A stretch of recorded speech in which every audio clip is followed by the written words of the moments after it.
Good morning, everyone. Morgen. Morgen. Ik ben Vlaming. Mijn huistaal is Afrikaans. We zijn in een centrum voor culturele uitwisseling tussen Vlaanderen, Nederland en Zuid-Afrika. Maar ik stel voor dat de keuze van taal laat ik aan ieder afzonderlijk over vandaag. Ik zal het graag, vermits we een zeer divers gezelschap zijn, zal ik het in Engels. Zal ik in Engels verder gaan, maar ik voeg eraan toe, ik ben Vlaming. En Afrikaans is mijn huistaal, maar we praten Engels vandaag, ik toch. So good morning and very welcome to the SASNEV compound here in Pinelands. SASNEV, the South African Center for the Flanders and the Netherlands and Flanders. We celebrate, and we are also happy that you're all here to celebrate. And I don't think that there is no mistake anymore about celebration when we heard that wonderful group of young people outside to bring us into the hall. And so, first of all, before I do anything else, I must congratulate the primary school, the Ikhwezi Lesizwe Primêre Skool, for that wonderful, wonderful welcome that they prepared for all of us. I think we should give them a round of applause.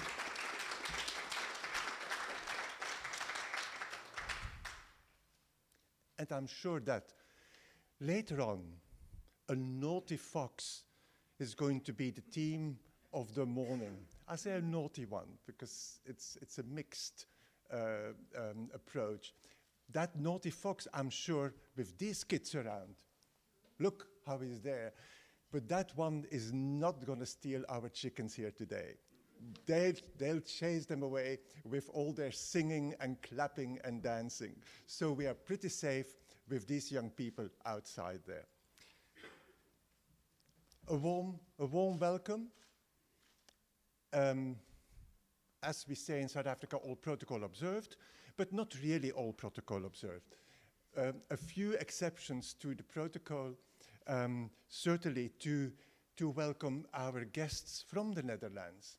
And that is the chair of Zuid-Afrika Huis in Amsterdam en de directeur Angelie Sens en Jan Schinkelshoek komen uit Amsterdam, het Zuid-Afrika Huis. Een grote band met SASNEV, met zoveel organisaties hier in Zuid-Afrika. Zo hartelijk welkom. Maar we horen van jullie nog binnen een paar minuten. Ook van harte welkom en zo blij dat jullie er zijn. Dat is Geraldine Rijmenans. She is the Flemish representative in South Africa, and as you know, that in our confederal state in Belgium, art and culture is a Flemish domain. So very welcome, Geraldine. We will take it easy today because we know that tomorrow you are running a marathon. Okay, so take it easy. Very welcome also to the Dutch Consul General Helene Rekkers. Eens te meer van harte welkom bij SASNEV. We stellen het ten zeerste op prijs. And of course, the Consul Rekkers, she's running another marathon. She's got, and it's worse than Geraldine's. She has to prepare a royal visit. So we have all our understanding for all the pressure you're under to prepare everything for their majesties when they arrive next week. And we'll certainly promote also different ties between the Netherlands and take Flanders a little bit in it, and South Africa. Lovely that we had both the royal houses in South Africa this year.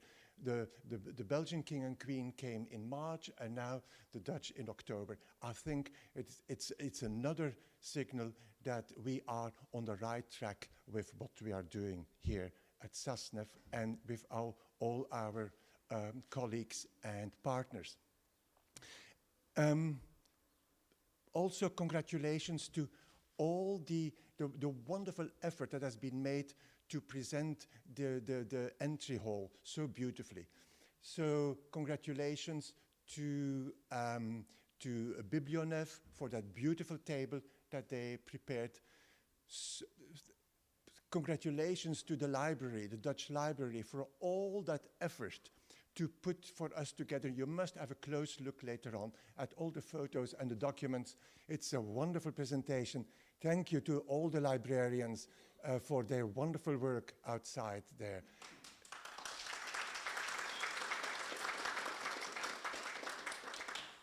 And of course, what would we do without a table of Protea Boekhuis, the former Protea Boekhuis? We are always looking forward to whatever Nicole Stassen is putting on the market, especially to the book that will be presented today here.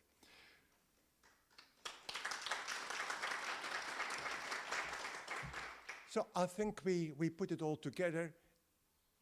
Celebration, 110 years, 100 years, 25 years, 25 years. But actually, we found ourselves around the same team, and that's why we are so happy with that young choir outside.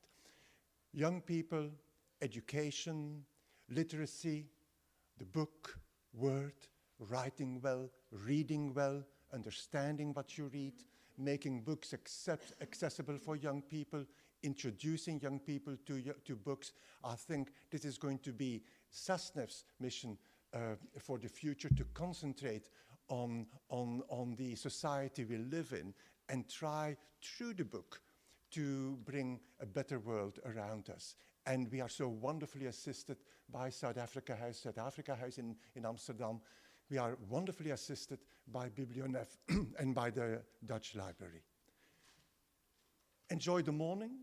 We'll have a few small, I promise, small speeches, and then we move to that naughty fox later on. So welcome again.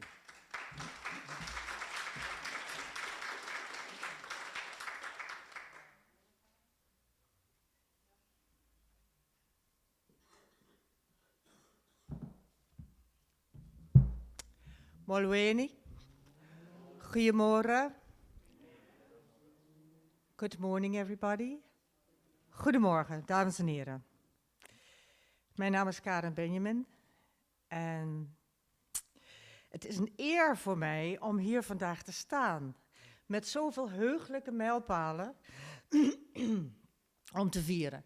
25 jaar SASNEV, 25 jaar Mbenyane Zuid-Afrika, 100 jaar Zuid-Afrika Huis en wel 110 jaar de Nederlandse Bibliotheek in Zuid-Afrika.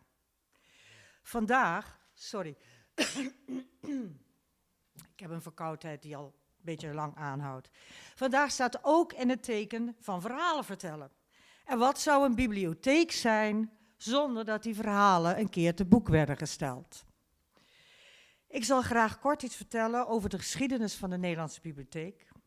En ik vervang daarbij onze bestuursvoorzitter Wim van Zijl, die deze dagen op pad is met een andere meesterlijke verhalenverteller, de Nederlandse en van oorsprong Iraanse of liever Perzische schrijver Kader Abdollah, wiens 1001 Nacht door Wim van Zijl is vertaald in het Afrikaans en onlangs gepubliceerd.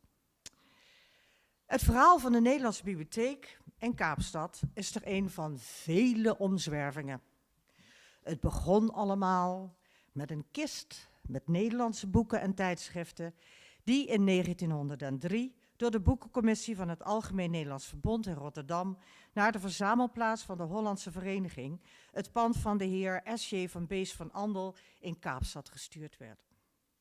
Toen de heer van Andel in 1906 terugkeerde naar Nederland, werden de boeken opgeslagen in het Hugenotengebouw in de Queen Victoriastraat, tot de oprichting van de afdeling Kaapstad van het ANV in 1908 door de heer E.C. Godet-Molsbergen. De boeken werden vervolgens aan de secretaris van de ANV-directie gegeven en bewaard in het hugenotengebouw onder toezicht van de conciërge, de heer A. Rossing. Er werd besloten er een boekerij mee te beginnen en in 1909 werd er een leeszaal aan toegevoegd. In 1913 nam de nieuwe secretaris van het ANV Kaapstad, mevrouw Willemien Maas, de boekerij over, ondersteund door een ander bestuurslid, mevrouw Louw. En zij richtte toen de leeszaal in. Op de eerste verdieping van de Hofmeijerkamers naast de NG-kerk werd een kamer gehuurd en daar is de bibliotheek en de leeszaal ingericht, met behulp van schenkingen van boeken, tijdschriften, kranten, meubels en andere benodigdheden. En een vaste vergoeding van de afdeling. Het heette destijds de Hollandse Leeskamer. En hoewel officieel alleen op zaterdagochtend geopend, was de leeskamer open zolang de poort open was.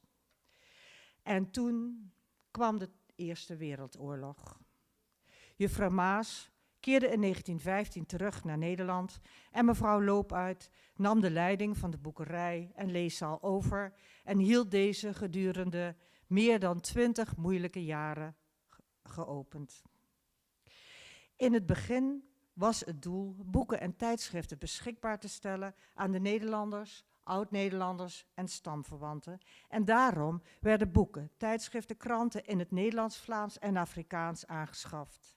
Iedereen was welkom in de boekerij en leeszaal, ook Engels sprekende. Excuus. In het begin was het moeilijk om bezoekers te trekken. Het gebrek aan grote belangstelling van het publiek was een probleem. Nog erger dan de lange termijn problemen als gebrek aan geld, personeel, ruimte. Keer op keer werd er reclame gemaakt, werden er aanplakbiljetten opgehangen in koffiehuizen, restaurants en ook op het station. Maar de belangstelling van het grote publiek, het grote Nederlandse en Afrikaanse publiek van Kaapstad, werd niet gewekt. Gelukkig veranderde deze situatie in de oorlogsjaren. En toen de grote ontwikkelingen aan de waterkant gedaan werden door Nederlandse bedrijven.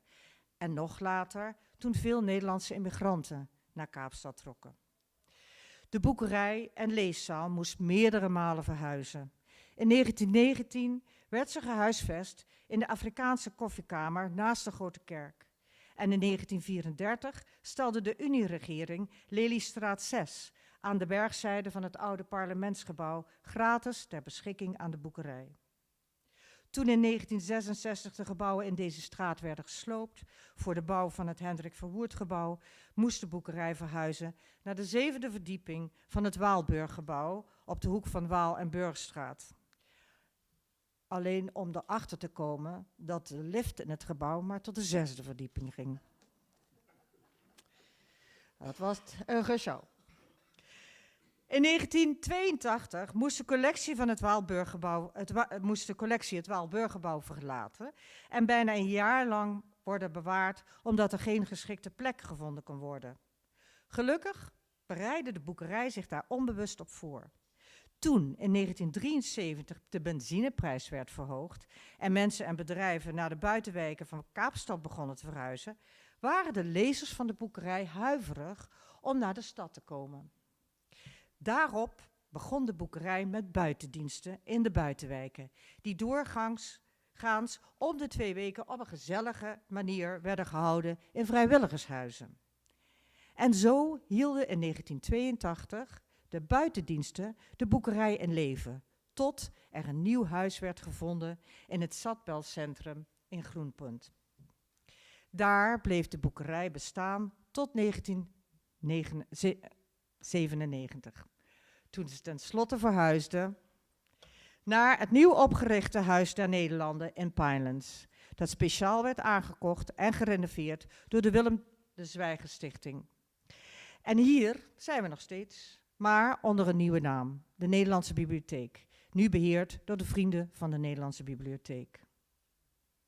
Grote dank gaat niet alleen uit naar de Willem de Zwijger Stichting, die de lang gekoesterde wens naar een eigen woning in vervulling heeft laten gaan en tevens 5 jaar lang de huur aan het pand, van het pand in Stadbelcentrum heeft betaald. En de Van Ewijk Stichting, die voortdurend de boekerij en de bibliotheek heeft gesteund. Maar ook naar alle personen en instellingen die door de jaren heen de boekerij en vervolgens de bibliotheek financieel en met boeken en benodigdheden hebben gesteund. Maak uw borst maar nat, want hier komen ze. Het ANV in Kaapstad en in Nederland. De boekencommissie van het ANV, later de afdeling boekenverspreiding. En ook andere Nederlandse en Vlaamse en internationale instellingen, zoals de Nederlandse Zuid-Afrika-vereniging, de Nederlandse Stichting Moederland, de Nederlandse en Vlaamse overheid, Vlaamse boekendonaties van het Belgisch Instituut voor Informatie, het Davidsfonds, Stichting Madurodam, het Johan Sint-Leger met Lindbergh Trust, de Nederlandse Bibliotheek en Lectuurcentrum, het NBLC of Biblion, de International Board of Books for Young People, die tijdens een internationale conferentie in Kaapstad 2004 vele nieuwe boeken schonk voor de Nederlandse bibliotheek. De Nederlandse en Belgische ambassades in Zuid-Afrika en hun consulaten in Kaapstad, diverse Nederlandse, Vlaamse en Zuid-Afrikaanse uitgeverijen en specifiek in Zuid-Afrika, Stad Kaapstad, de Kaapse provinciale administratie, de West-Kaapse provinciale bibliotheekdienst, die belangrijke ondersteunende rol speelde, de Unieregering, Stichting Neerlandia van Bloemfontein, het Forum Nederlandistiek in de Kaap en de Hiemstra Trust, om er maar een paar uit de lange lijst te noemen. Dank gaat natuurlijk ook uit naar het Huis der Nederlanden en naar afdeling SASNEV. Naar de heer Jan Mouton als voorzitter van de trustees en naar mevrouw Erika Barnard. Waar zit je? Oh, Erika Barnard, de directeur van SASNEV, die de boekerij niet alleen een tehuis hebben geboden, maar deze ook op veel manieren hebben ondersteund. De grootste dank gaat uit natuurlijk naar de mensen van de boekerij, de bibliotheek, aan wie de 110-jarige tentoonstelling is opgedragen. Mevrouw Maas, mevrouw Loop uit, verschillende leden door de jaren heen van de ANV Kaapstaddirectie, de boekerijdirectie en de vele mensen die door de jaren heen grotendeels vrijwillig in de boekerij en bibliotheek hebben gewerkt en zonder wie de bibliotheek beslist niet had kunnen bestaan. Tot slot bedank ik het huidige bestuur en haar voorzitter, professor Willem van Zijl, en het hoofd van de bibliotheek, mevrouw Mar van der Meijden. En natuurlijk onze huidige vrijwilligers. En uiteraard ook u bezoekers van onze mooie bibliotheek. Wij danken u zeer.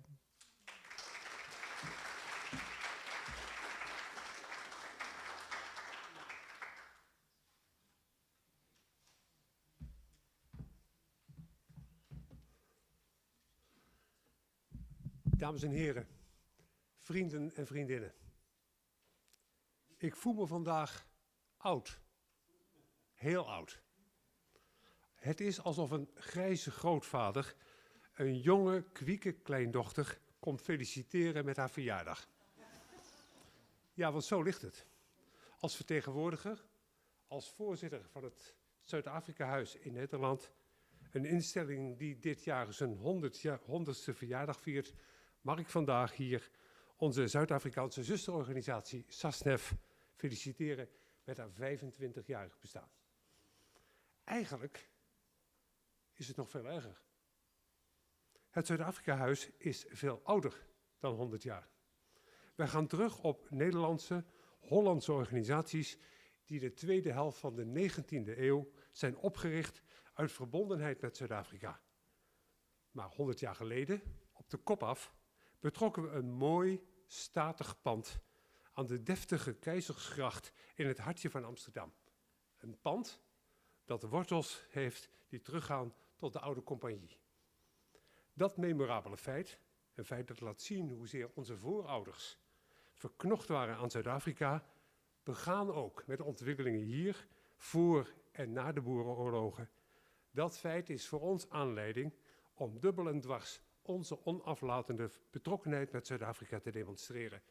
Een land dat voor ons in Nederland en Vlaanderen tegelijkertijd zo dichtbij als ver af is.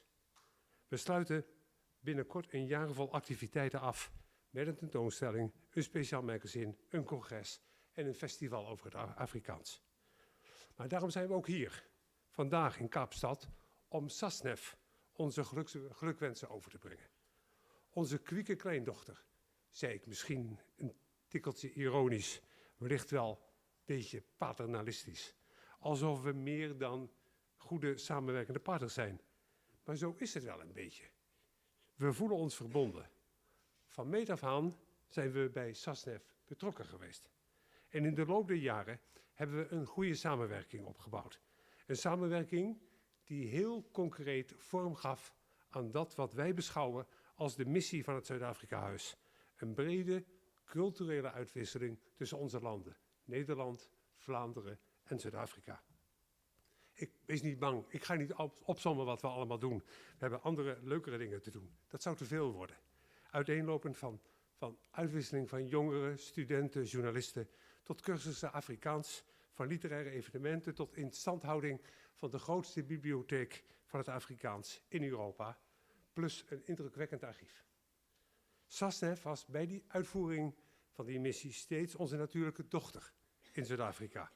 Van meet af aan heeft de Nederlands-Zuid-Afrikaanse Vereniging, een van onze voorgangers, het Huis der Nederlanden op alle mogelijke manieren gesteund. Onze vicevoorzitter, Maarten Storm van Savenzande, was erbij bij de opening in 1998. En samen hebben we de uitwisseling van auteurs mogelijk gemaakt. Samen starten we projecten rondom het Nederlands en het Afrikaans op. Deelnemers uit ons jongerenprogramma, studiereizen van jongeren, het ene jaar hier en het andere jaar daar, herinneren zich de warme ontvangst steeds weer in Pinelands. En wie ik ook over spreek, roemt van meet af aan de hartelijke contacten met Circa Ellis, de voormalige directeur. En graag wil ik via jou, Jan Muton, van harte SASNEV van harte feliciteren met haar verjaardag. Een heugelijk feit. En jullie bedanken voor de open, constructieve samenwerking. En je vindt het vast niet erg als ik er uitdrukkelijk Eureka, ze is nu weg, nee, toch niet, Eureka bij betrek. Zij is voor ons het concrete, meedenkende, behulpzame, onvermoeibare en steeds positieve aanspreekpunt. Ook, juist, als we weer eens wat te verhapstukken hebben over en weer. En ik zal jullie straks het speciale magazine overhandigen dat wij ter gelegenheid van het 100-jarig bestaan hebben gemaakt. En er zijn meer exemplaren te bekomen bij onze directeur, Andries. 100 jaar of ouder. Maar welgemoed kijken we vooruit. We willen graag verder, samen verder. En dat zal vast en zeker net zo uitdagend worden als het geweest is. Samen zullen we op zoek moeten naar nieuwe vormen, naar een aanpak die past bij onze tijd.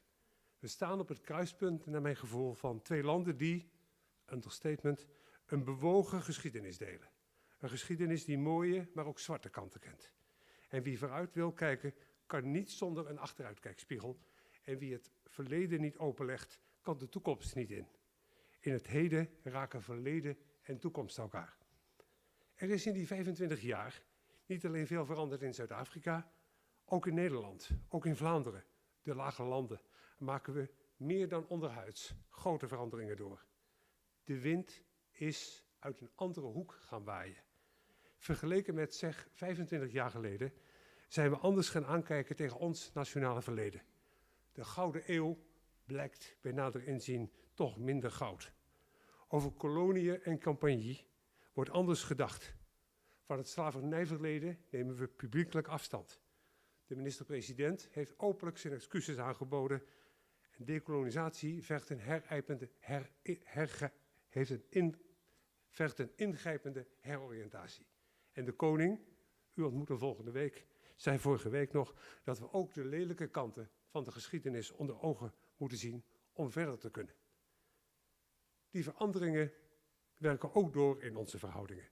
We zullen op zoek moeten naar nieuwe doelgroepen, nieuwe partners, naar een nieuwe insteek, jonger, kleurrijker, Vooral om te laten zien wat we te bieden hebben. En dat is veel. Het mag niet zo zijn dat we straks over, zeg, 25 jaar in Kaapstad en in Amsterdam geïsoleerd achtergebleven zijn in onze oude, vertrouwde en zeg ik, vergrijsde wereld. Die herstandaardisatie kan pijnlijk zijn, maar biedt ook kansen om samen verder te kunnen.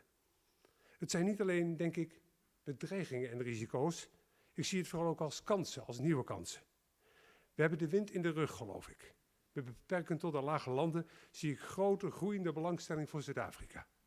Het aantal Nederlanders dat Zuid-Afrika ontdekt, groeit. Er is een omvangrijke toeristenstroom. Voor de coronacrisis kwamen er 300.000 Nederlanders hier op bezoek. Onder de indruk van zoveel schoonheid. Sommigen ontdekten zelfs dat ze hier een soort Hollands spreken. Dat is de buitenkant, maar ik denk dat het ook dieper zit. Er is een groeiende culturele, literaire belangstelling. Er is uit Zuid-Afrika een mooie, aangrijpende, indrukwekkende stroom boeken op gang gekomen. Boeken die in Europa, in Nederland de aandacht trekken. En dan heb ik het niet alleen over Antje Krog, over Ingrid Winterman of zelfs Dian Meijer. We zien het ook aan de belangstelling voor de literaire evenementen bij ons in huis. En op voorhand belooft de Week voor het Afrikaans, eind november in Den Haag, weer een succes te worden. En dan heb ik het nog niet eens over de stroom aan dans, muziek en rap, rijmklets, zo heb ik begrepen, die op dit moment Amsterdam overspoelt. Het is, ik geef het toe, een wereld die mij vreemd is, maar daarom nog niet zonder betekenis voor een jongere, nieuwe generatie te bereiken. Er dienen zich andere, nieuwe perspectieven aan, denk ik. We zijn benieuwd hoe jullie bij SASNEV die kansen taxeren. Hoe jullie in Zuid-Afrika inspelen op die veranderingen. Welke projecten jullie voor ogen hebben. Welke initiatieven jullie denken te nemen. En we gaan er deze dagen vast en zeker meer over horen. Maar wat te midden van al die veranderingen blijvend is, is onze verbondenheid met Zuid-Afrika. Met het Zuid-Afrika zoals het zich ontwikkelt. Vanuit twee landen, Nederland en Vlaanderen, die verleden en toekomst aan elkaar willen knopen. We schrijven, zo zeg ik intern steeds, een nieuw hoofdstuk in een oud boek. Het oude boek is het boek dat verslag doet van onze verbondenheid vanaf in elk geval de 19e eeuw. Het nieuwe hoofdstuk zal laten zien hoe wij dat in onze nieuwe tijd, in onze eigen tijd, vorm gaan geven. En SASNEV blijft bij die missie onze eerste aangewezen partner in Zuid-Afrika. En alleen al daarom wens ik jullie vanuit Holland en Vlaanderen nog tenminste 25 jaar toe. Wij stellen ons er veel bij voor. En misschien één troost. Één troost. We zijn niet zo bedaagd, zo oud als we lijken. Het Zuid-Afrika-huis, dat culturele knooppunt tussen Nederland, Vlaanderen en Zuid-Afrika, is als fusie van verschillende oude organisaties, zoals de Nederlands-Zuid-Afrikaanse Vereniging en de voormalige Zuid-Afrikaanse Spoorwegmaatschappij, opgericht in 2016. Formeel nog geen 10 jaar oud. Zo kijken we tegen onze traditie, fris, open en ik zou bijna zeggen onbevangen naar de toekomst. Samen met onze kwieke kleindochter. Dank u wel.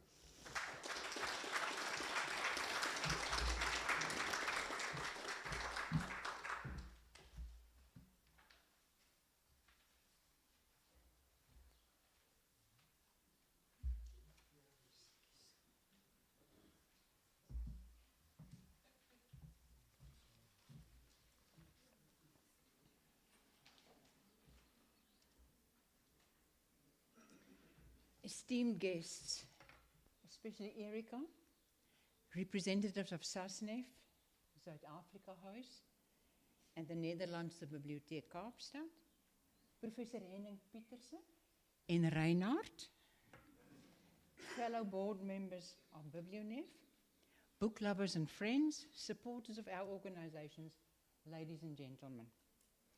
It is nothing but an exceptional honor to represent the board of BiblioNev today at this illustrious occasion and to convey our heartfelt congratulations and well wishes to all of us celebrating today.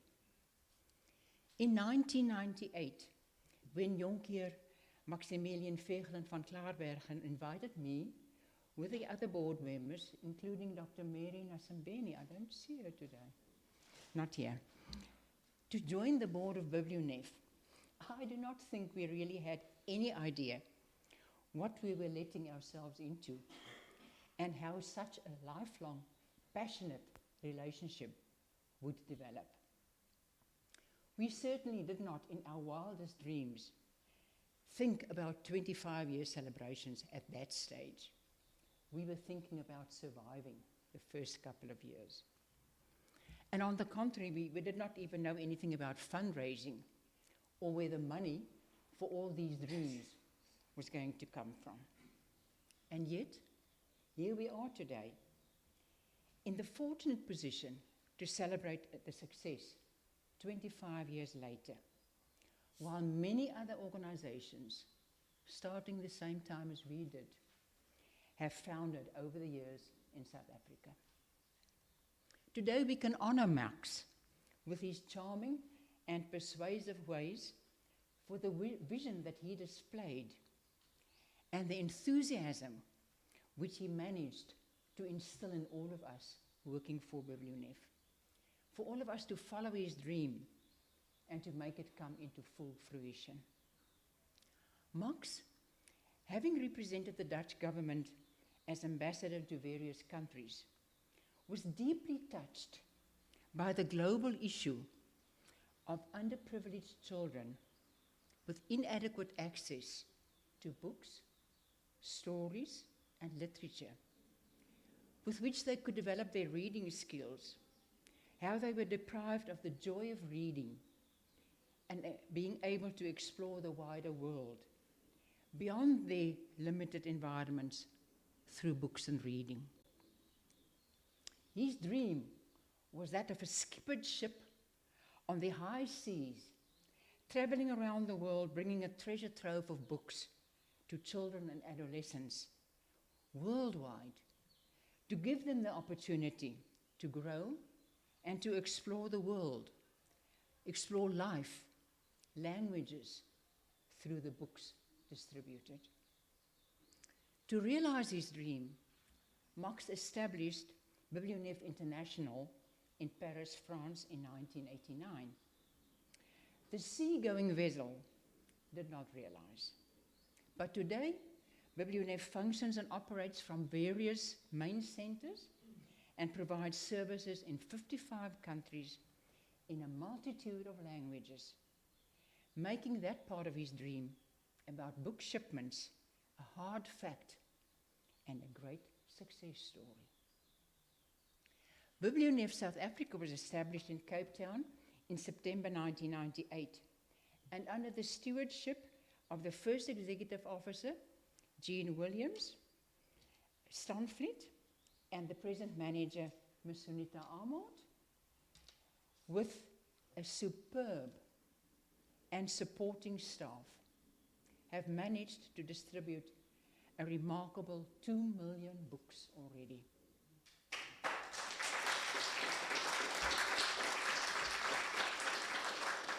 To various organizations, schools, learning centers, reading circles, and children's homes. BiblioNEF is a small organization with a small staff component. And much of the success can be attributed to the fact that we have always worked with partners. Jan mentioned partnerships as such an important aspect. Since our inception, we have been fortunate to have been accommodated with so much goodwill and support at the current premises of the Stichting Huis der Nederlanden. BiblioNEF has worked with many sponsors, benefactors, partners, and colleagues, but the relationship with SASNEV is certainly the most beneficial and cooperative one that any partner could ever hope to have. If my rusty matric level Latin does not forsake me, manus in mano still means hand in hand, holding hands, one hand in the other, hands together. And I think that is what the partnership and the cooperation between SASNEV and BiblioNEF have always been.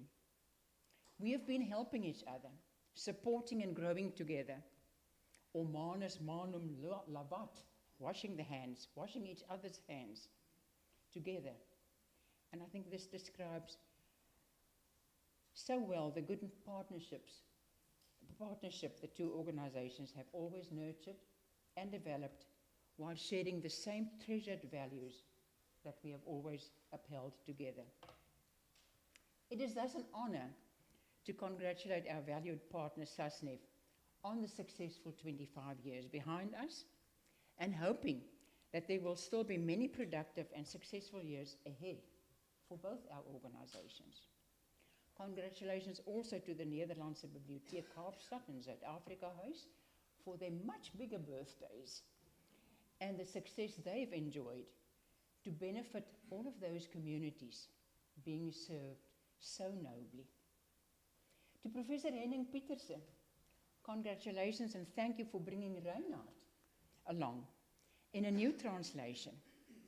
So appropriate and befitting that one of the well-known seminal texts in world literature can also be celebrated today as a symbol of the lasting value of important texts in the history of mankind.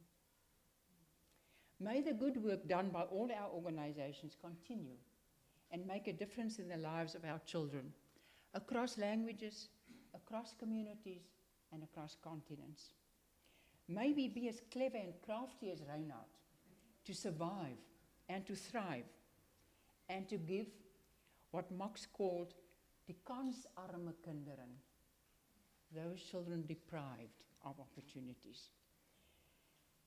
The opportunity to discover the world of reading and literature for enjoyment, but also for intellectual and emotional growth. May BiblioNev and SASNEV continue our successful partnership. Also the beneficial partnerships and cooperative ventures with other colleagues and partners. In the spirit of joining hands together. Manibus junctus, or manibus conjunctus, hands together into the future. Thank you very much.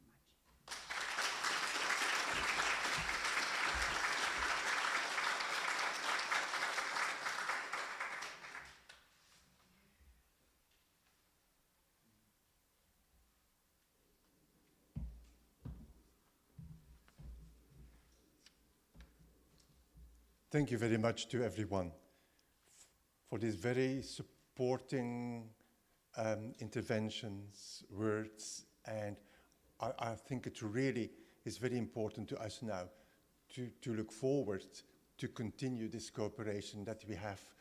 SASNEV, Suid-Afrika Huis, BiblioNev, the library, all under this one roof.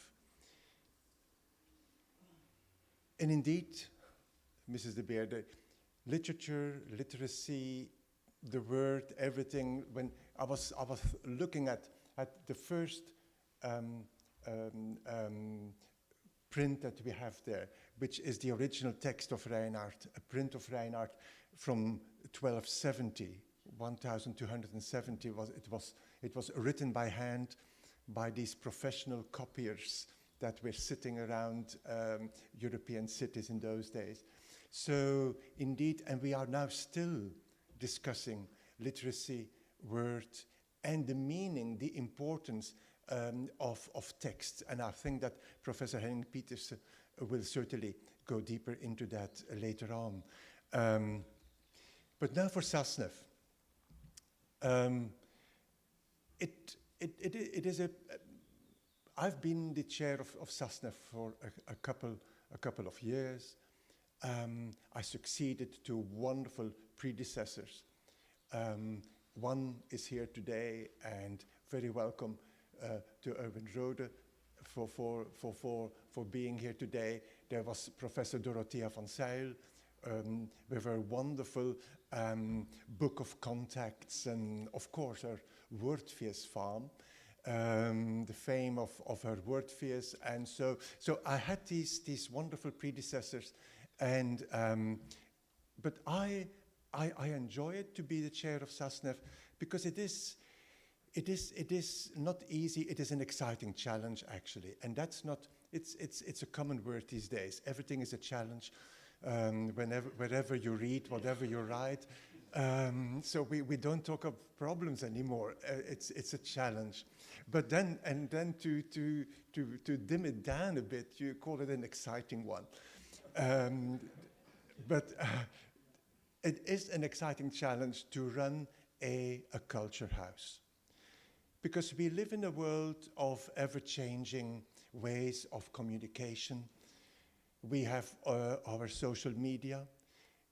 Every day there is another medium of bringing culture to people. Mainstreaming. There is, well, I'm 72. I'm not using the right words, but I think that I know what I'm thinking of. But there is always something new. And now we are sitting here with this building, with this house, and it is therefore for all of us, for Ulrika as the director of the house, and for me, and for our board, and all of our board members are here, Hendrik Thijs, Andries Visagie, Nicole, Stas and Ena. And it must be the same for you, Jan and Anjali. How do you keep a house relevant? How do you fill it? What do you do with it? And at first, when COVID struck us, we were really taken aback, because it was a real setback for us, because we depend on social interaction. We depend on feet, walking these floors, because these are the organizations and all the people that like to use our building. They keep us alive. So COVID really was a setback. But then we looked at it and we thought, well, no, this is actually an opportunity. Let's now decide, what are we going to do with our house? How are we going to use it? Do we need all these programs that we had before? Shouldn't we really concentrate on a few ones that we are good at, where we have ample resources around us in terms of knowledge and availability of material? And let's face it, that programs that don't cost too much. And so we are since COVID, in that process now of developing or filling a house with a new approach to culture, with a new approach. We have to redefine also what we understand with a cultural institute. And so therefore it is exciting. It is exciting, but it's also a challenge. So maybe in this sense, I can use both words together. It is our mission to represent culture alive in the Netherlands and Flanders here in South Africa. That's a very broad mission, of course.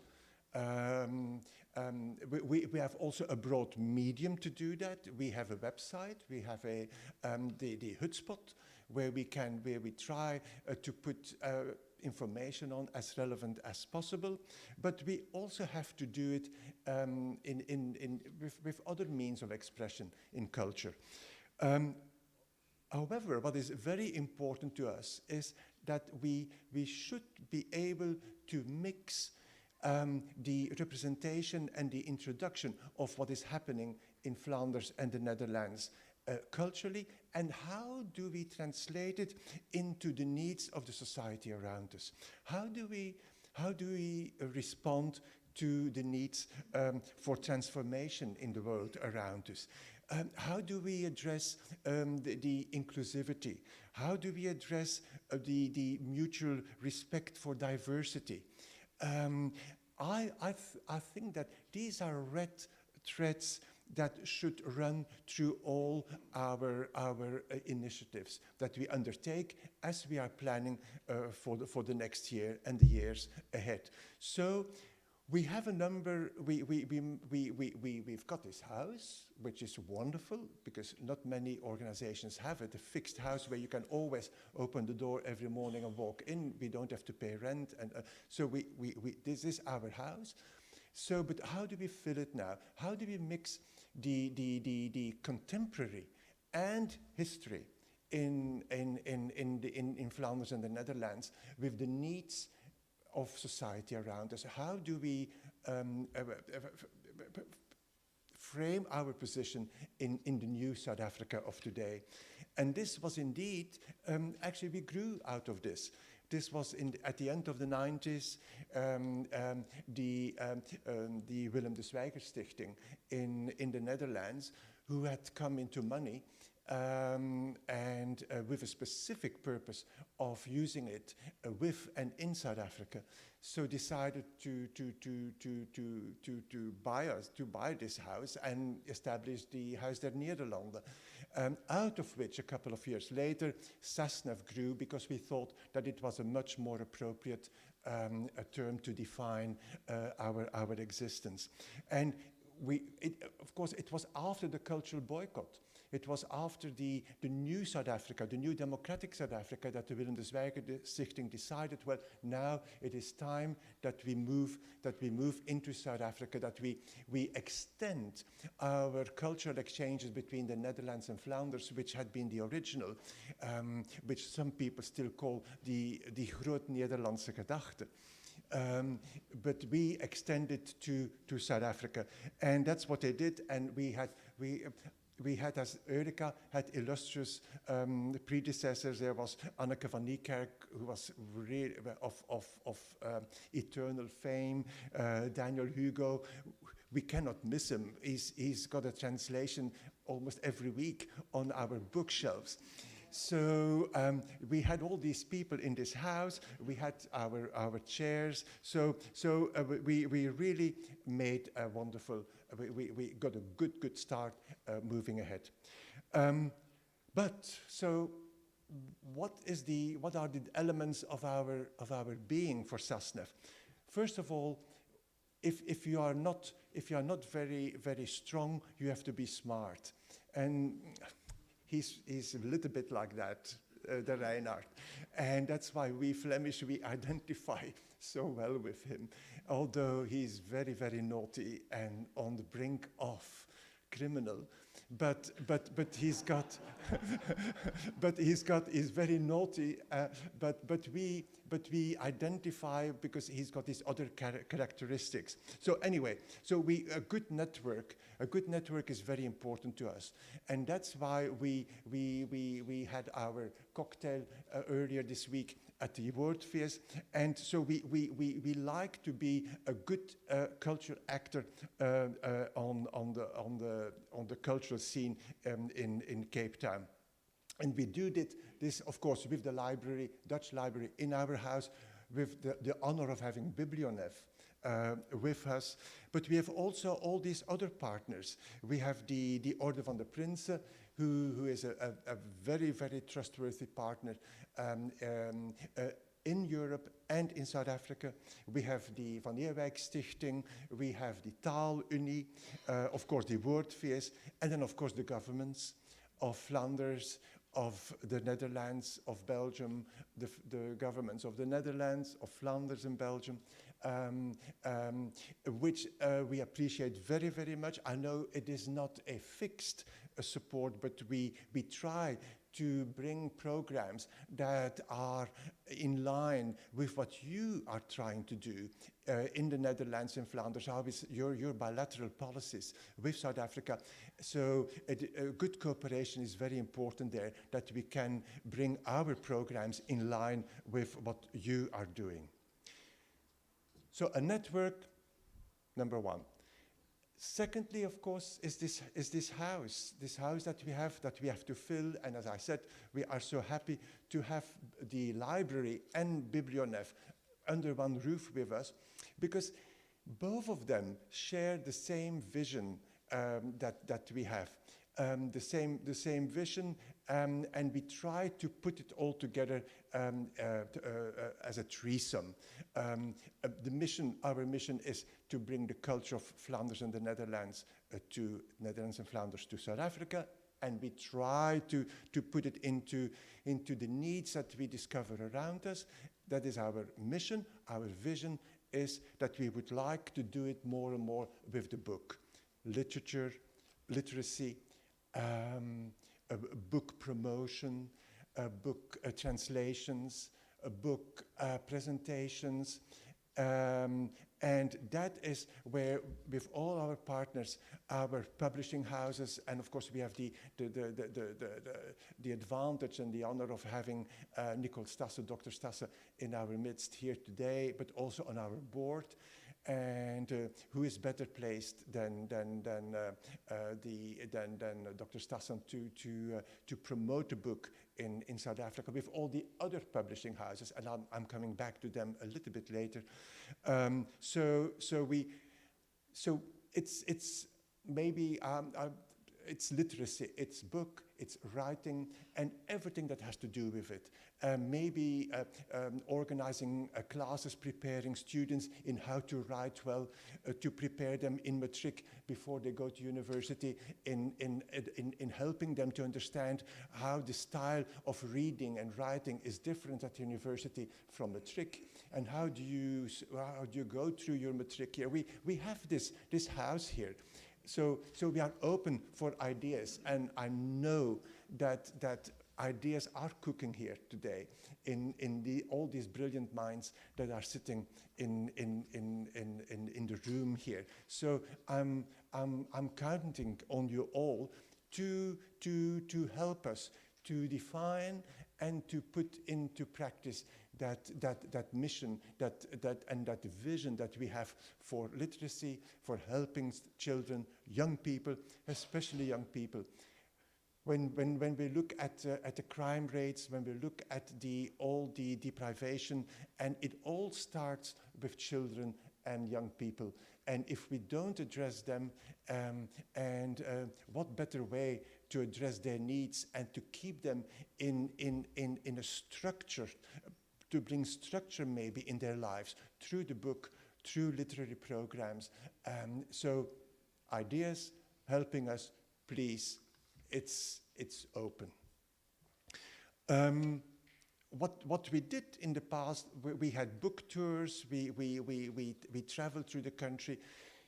We support reading clubs. We support a number of these, but we are in the process of adapting to the new needs in society and to do it differently. And so we started, for example, with what we call our little literary conversations on Saturday morning, and there we have had the support of the University of Ghent. In Flanders, the University of Ghent, who developed in the recent years a very good Afrikaans Center for Afrikaans, and with Professor ÄFTjoen, who is visiting regularly. Whenever he's in the country, we try to organize with him here a Saturday morning of literary interaction with books that are relevant, and of course he's got his own preferences and his own choices, but it is one of these new ways. We put it then on, we mainstream it. We make all these activities available online. So we try to reach as many people as possible there. A couple of years ago, we published a set of education material. It's called Eenders Anders. It's Eenders Anders, which means it's the same. We are the same, but actually we are different. And it was a set that trying to show learners through the 6 years of high school, to show the learners how life in the Netherlands and Flanders and in South Africa is the same, is a little bit different, but is the same. It's a complete set of books for the learner. It's a complete set also for the educators, for the teachers to accompany the learners on them, and they are readily available. I think it's also at Protea Boekhuis and Stasse is where we, and so that is a project that we did a couple of years ago. But we are always looking at new things, and now I don't know how we got it in our strange minds here in this house a couple of months ago to put together the complete collection of translations of Dutch literature, Dutch and Flemish literature in Afrikaans. And we started working with the literary funds in Amsterdam, in The Hague, and in Brussels. They put us, and then we got help from universities, we got help from Bloemfontein with some advice, and we have, of course, all these publishers, these wonderful, I mentioned already Protea, but there are also the Nationale Boekuitgevers, there's Lapa, Naledi, there is ÄXwam, there are all, there are so many publishers. Some of them disappeared, some of them are together, and actually looking around on the market, and this is a project of the Dutch library, the library, and with these wonderful librarians. But especially Mrs. Doublet helped me so well in putting a collection together, and actually we think that we are about at half of it. We think there must be 400 to 500, and we found on the market about 250. So we put them here all together in one collection for the moment. We will probably have to expand. So this is a collection now of all translations that have ever been made, and we go back to the 19th century to Darbès, who even authors that wrote in Dutch, South African writers in Dutch, but they were translated later on. So we put them all together here, and we also try to put on the site a section of works to accompany, like reference works. So it is like bundles or works that explain the style of writing. So it's a whole selection of reference works, and then all the translations. We hope that somewhere we can get to the 500. Somehow, Mrs. Doublet and we think that we reached the open market, that we reached the ceiling of the open market. The second-hand shops and everything, we always fall back on the same now. So actually we are looking at collectors. The ones, some collectors that may have doubles in their libraries and so on. So a strong request to everyone to help us to put this library further together. Last point about that is that, to our surprise, what we see is that there is a large amount of translations of children's and youth literature. And this started already with and that again, Reinhard is moving in again. There was a series of books, The Rode Ridder, it was called. It's the Red Knight. And he was that hero of every, in my days, of every boy, and now it's of every boy and girl. He was the hero of everyone. He was fighting evil in society, and every book, The Rode Ridder. And I'm so surprised that when I read something, an interview with Daniel Hugo a couple of weeks ago, that this was the first book that he read as a young boy. It was out of the series of The Rode Ridder. So we have a few of them here, Rode Ridder books, but also when you look down here, there are numerous books, translations, and it's out of context with the adult translations. We have these Dick Brunas. They have his books. There may be 20, and they have all been translated. It's Max Veldhuis. Max Veldhuis has been translated into Xhosa, Sotho, Zulu. We have them all here now. So we try not only do the translations in Afrikaans, but also in all other languages in South Africa, if they exist. So this is now our new initiative, SASNEV and the library. I'm going to finish off now because we must go to tea. The SASNEV network, SASNEV House, SASNEV with a mission and a vision and a mission for literature, word, book, but also SASNEV as a meeting place. We are apart from being a good network. We are the meeting place for a number of cultural organizations in Cape Town, in South Africa, that have chosen this building as their home. And I think that this is very important, that we continue for them to feel well here, well supported, and well taken care of. So SASNEV, a little bit the cultural shaker and mover, trying to link history and tradition, culture in the Netherlands and Flanders, but more importantly, trying to be a bridge through networking, and this with all our partners, trying to be the bridge to the world around us here in South Africa, and that we may every day respond to the needs that we discover there out there. And it's not very far from here, a couple of streets from here, and the needs are very, very, very visible. Needs, especially of young people. Thank you very much, and let's go to tea now.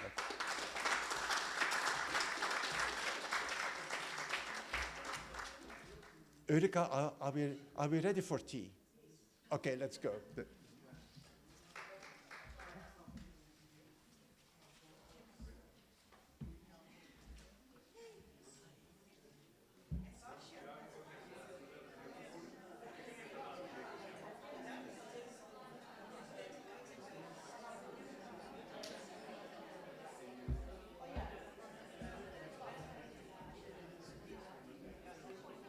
Môre dames en here. Ek is Nicholas, die uitgewer van die boek van Protea Boekhuis.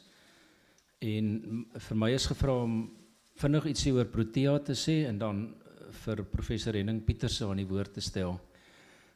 Ek sien tussen al die jubileumvieringe wat ons het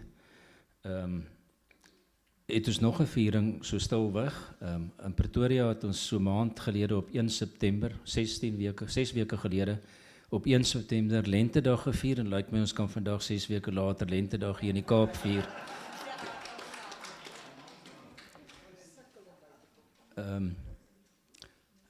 Kortliks oor Protea, ek wil nie te lank daaroor praat nie. Ons is die uitgewer van die boek, van die stuk of 500 werke wat Dr. Jan Mouton geïdentifiseer het, wat in die laaste 120 jaar uit Nederlands in Afrikaans vertaal is, het ons omtrent 'n stuk of 150 gepubliseer. Ons het met Biblionef se samewerking ook boeke soos van Max Veldhuis, wat reeds genoem is, in 'n stuk of 6 Afrika-tale gepubliseer. Nou ja, dis die publikasie, geskiedenis van Protea. Ons is ook betrokke by verwante organisasies. Ons het hierdie 150 boeke wat ons in Afrikaans vertaal het, is ook geskenk, en dit vorm deel van hierdie versameling wat Dr. Jan Mouton opgebou het. Ons werk ook saam met Suid-Afrika Huis om boeke wat vir hulle relevant is om vir hulle te stuur, dit vir hulle biblioteek te stuur, en dit word met die medewerking van die Van Ewyk Stichting gedoen.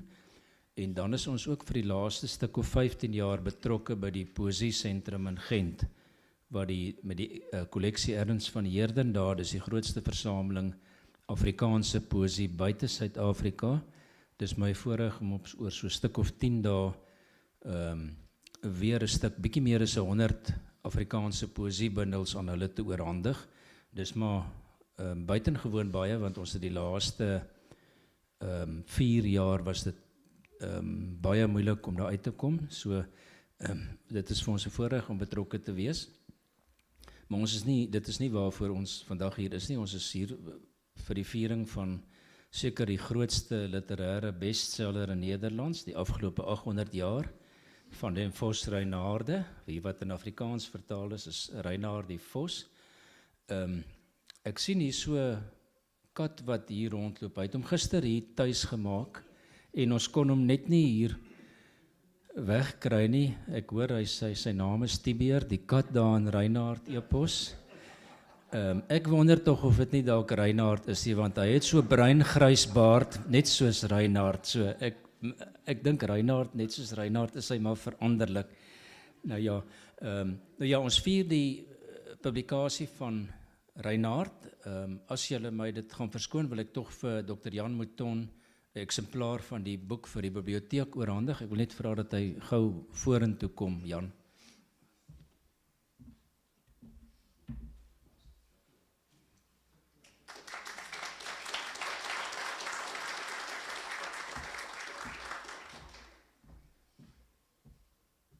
Ek wil my dank ook oordra aan twee persone wat soos dikwels in hulle beroep baie selde erkenning ontvang vir wat hulle doen. En ons is bevoorreg vandag om die boek is bevoorreg om twee redakteurs te hê, Daniel Hannekom en Dr. Joan Marie Barends. So baie dankie vir julle dat julle vandag hier is en dat julle vir ons gehelp het om so 'n wonderlike boek te publiseer. Dankie.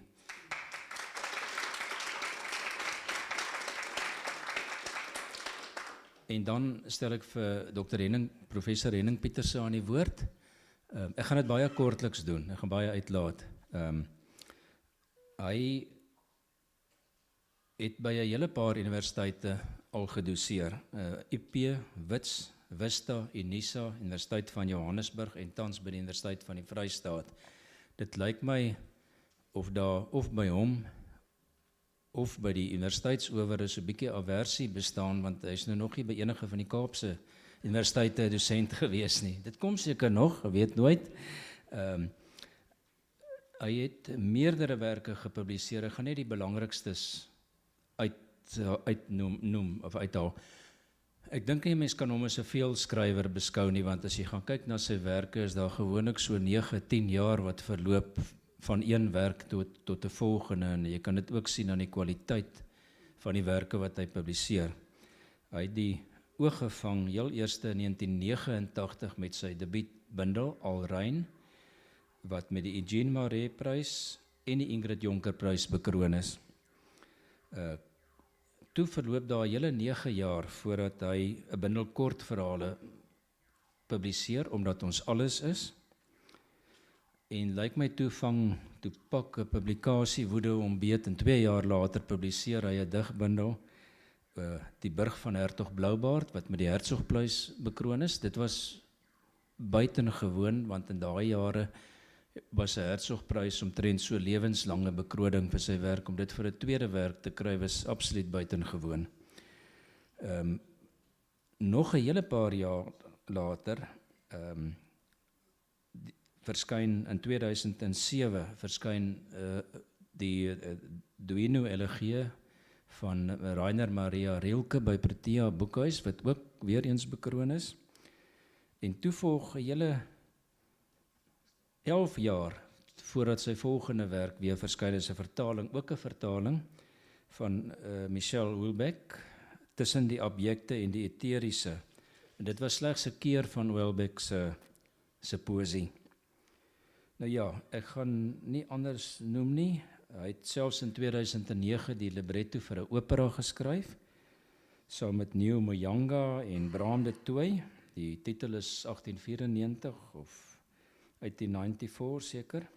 En dan sy gedigte en werke, kortverhale, is in 'n hele paar tale vertaal. Ek gaan tog hulle noem, terwyl vertaling so 'n belangrike deel van vandag se program is. Engels, Nederlands, Frans, Duits, Serbo-Kroatisch, Turks, isiZulu en Setswana. En hy tans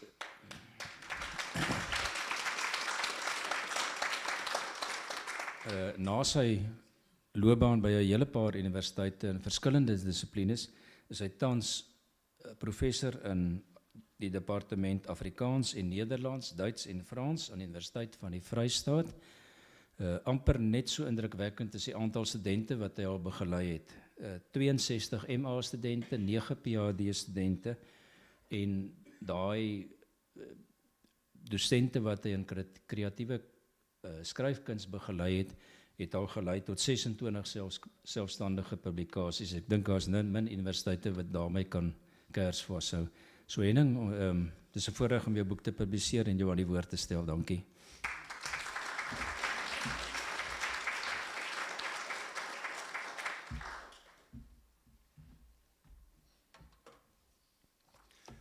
Baie dankie Nicole en baie dankie dames en here dat julle almal vanoggend hier is. Ek groet vriende, familie, kollegas uit Pretoria, uit Bloemfontein en plaaslik. Ek sal wissel tussen Afrikaans en Engels waar ek kan. Ek bly in Bloemfontein, so my Engels is besig om agteruit te gaan. En ek bedank eers graag 'n hele paar mense. SASNEV vir die organisasie van die geleentheid, Jan en Erika, baie dankie vir al julle moeite om hierdie oggend te reël.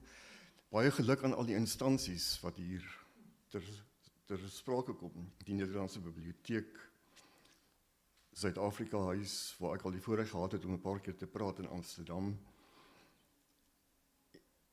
Net my bril opkry. Biblionef, ja. En dan die uitgewers, spesifiek beginnende by Nicole Stassen. Baie dankie Nicole, dat jy bereid was om hierdie boek te publiseer onder baie moeilike omstandighede. Ons weet almal, dis nie maklik in Suid-Afrika, veral die Afrikaanse uitgewersbedryf en dan veral die poësie. Dit raak net moeiliker en moeiliker. Baie dankie dat jy bereid was om dit te doen. Dankie aan Daniel en Joan Marie vir julle deeglike oë en jammer weer 'n keer dat ek julle amper tot waansin gedryf het tot op die 3de, 4de proewe wat ek nog klein fine-tunings wou doen. Ek bedank graag die volgende borge sonder wie se ruim bydraes die boek nie moontlik sou wees nie. Literatuur Vlaanderen, die Nederlands Letterenfonds, die Fonds Nederlandistiek Suid-Afrika, wat verbonde is aan die Universiteit van Stellenbosch, en dan die Stichting Neerlandia. Ek bedank veral dan ook vir professor Heinrich Oorlof, wat 'n baie gewaardeerde dosent was in my voorgraads en ook nagraadse jare, wat ook onder geweldig moeilike omstandighede vir my die inleiding kon skryf tot Reinhard. Ons het Reinhard behandel as een van ons voorgeskrewe tekste, en ek gee dan presies my ouderdom weg, 40 jaar gelede, toe ek my honneurs gedoen het by die Universiteit van Pretoria.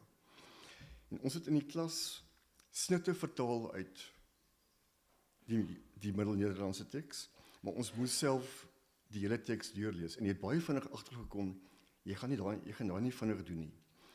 Want aan die een kant, dis amper 1000 jaar terug, Middel-Nederlands is so na aan Afrikaans, en aan die ander kant is hy 'n wêreld verwyder van Afrikaans. Jy dink jy verstaan 'n term, dan kom jy agter dit beteken iets heeltemal anders. Waarom die boek vertaal? Why translate a text from 1250, 1270? It has been voted a few times as, if not the most famous and well-loved text in Dutch in the Low countries, in the lowlands. It's been translated into many languages. It's got its predecessors in French. It was translated into Latin, later into English, Danish. Goethe, of course, made a variation on Reineke Fuchs, 1794, if I remember correctly. But what caught my attention in 1983, I thought it was one of the funniest books I'd ever read in my life. I love humor of all kinds, especially British humor. But this was so funny, I remember weeping with laughter when reading the book. In die toets, waarom hierdie teks vir my bly staan, elke keer wat ek die teks lees, of dit nou in die Middel-Nederlands is, of die vertaling, word dit vir my snaakser en snaakser. So, die dag as ek nie daarvoor lag nie, is daar fout. Nie met die teks nie, met my. What is the story about? The roots of Reinhard can be traced back to the Aesopian fables of 2,500 years ago. The fox and the crow, the fox and the hare, the fox and the lion, and so forth. And as we will hear later, jackals and wolf stories, they are found worldwide in various cultures. The story in a nutshell, you can read the introduction by Heinrich, in which he goes into great detail, the roots of the text. The author, all we know about the author was that he was called Willem. And there are two versions of the first line. Willem die vele boeke maakte. En dan Willem die madokke maakte. So Willem het baie boeke geskryf, waarvan net Reinhard behoue gebly het in 'n paar manuskripvorms. Ek het gewerk op die Komburgse manuskrip, as ook die Duitse manuskrip en dan nog 3 ander. En soos wat die navorsing oor die eeue al hoe fyner en fyner geraak het, kan 'n mens spekuleer dat Willem 'n kloosterling was. Willem Korthals van Boudeloo.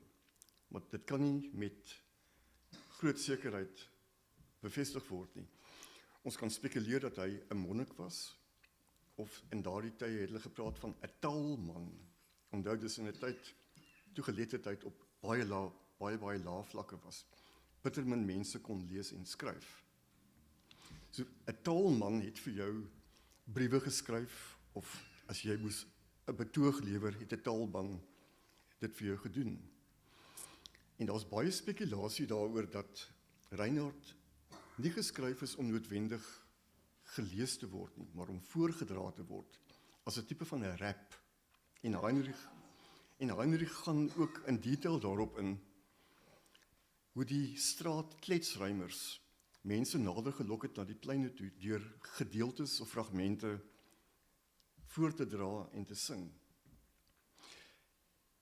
Die teks bestaan uit 3469 paar rymende reëls. Ek verduidelik in my vertalersnota wat my werkswyse was min of meer. In 2020, during the first bout of COVID at the lockdown, I had to find something to keep my head together. So I decided to do something that I had wanted to do for 40 years. I started translating Reinhard. Each day a certain amount of lines.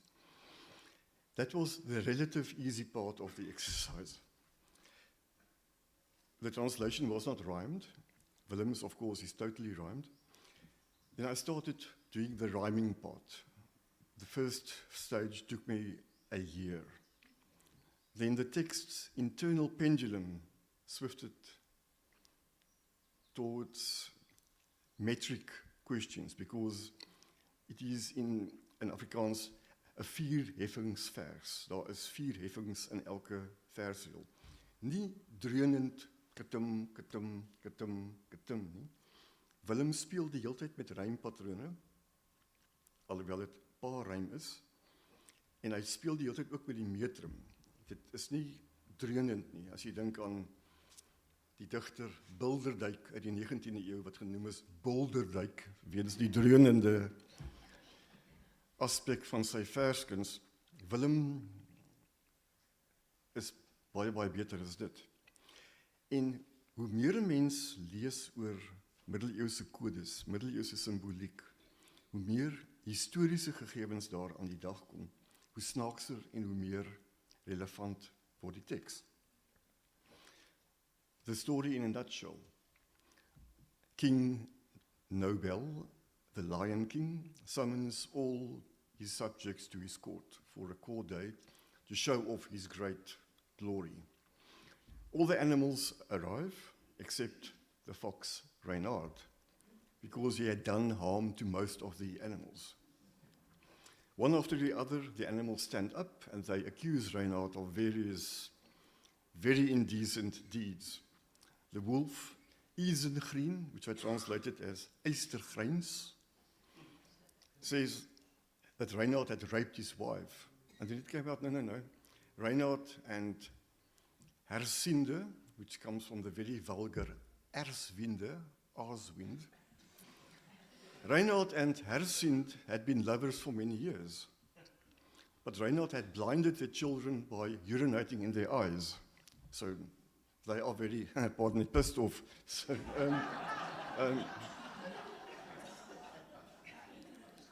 then a French dog by the name of Courtois stands up and says, Reinhard, the evil man, stole his last sausage that he had during a very cold winter. Tibeert, who's with us today, the cat, also has his say, and then Grimbeert die das, wat Reinhard se broerskind was. There's always also speculation that Reinhard is in fact the father of his brother's son. And in a prequel to Reinhard, the French Roman de Renard, Reinhard is also accused of raping the queen, die leeuwyfie. Dis nou met die leeu speel, as jy nou so wil stel. And yeah, there's lots of sexual innuendos and connotations, especially in the names, which I try to translate as humorously as possible. For example, the priest, die Pape, which has been translated as pastor or priest. I chose priest because it makes it more funny. The priest was supposed to be celibate. He was not supposed to be married, but he's got a wife and lots of kids. And it's very clear that they are sexually very, very active.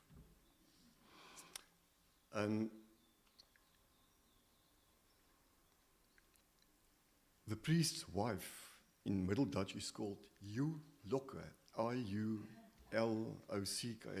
In Afrikaans, ek lok jou.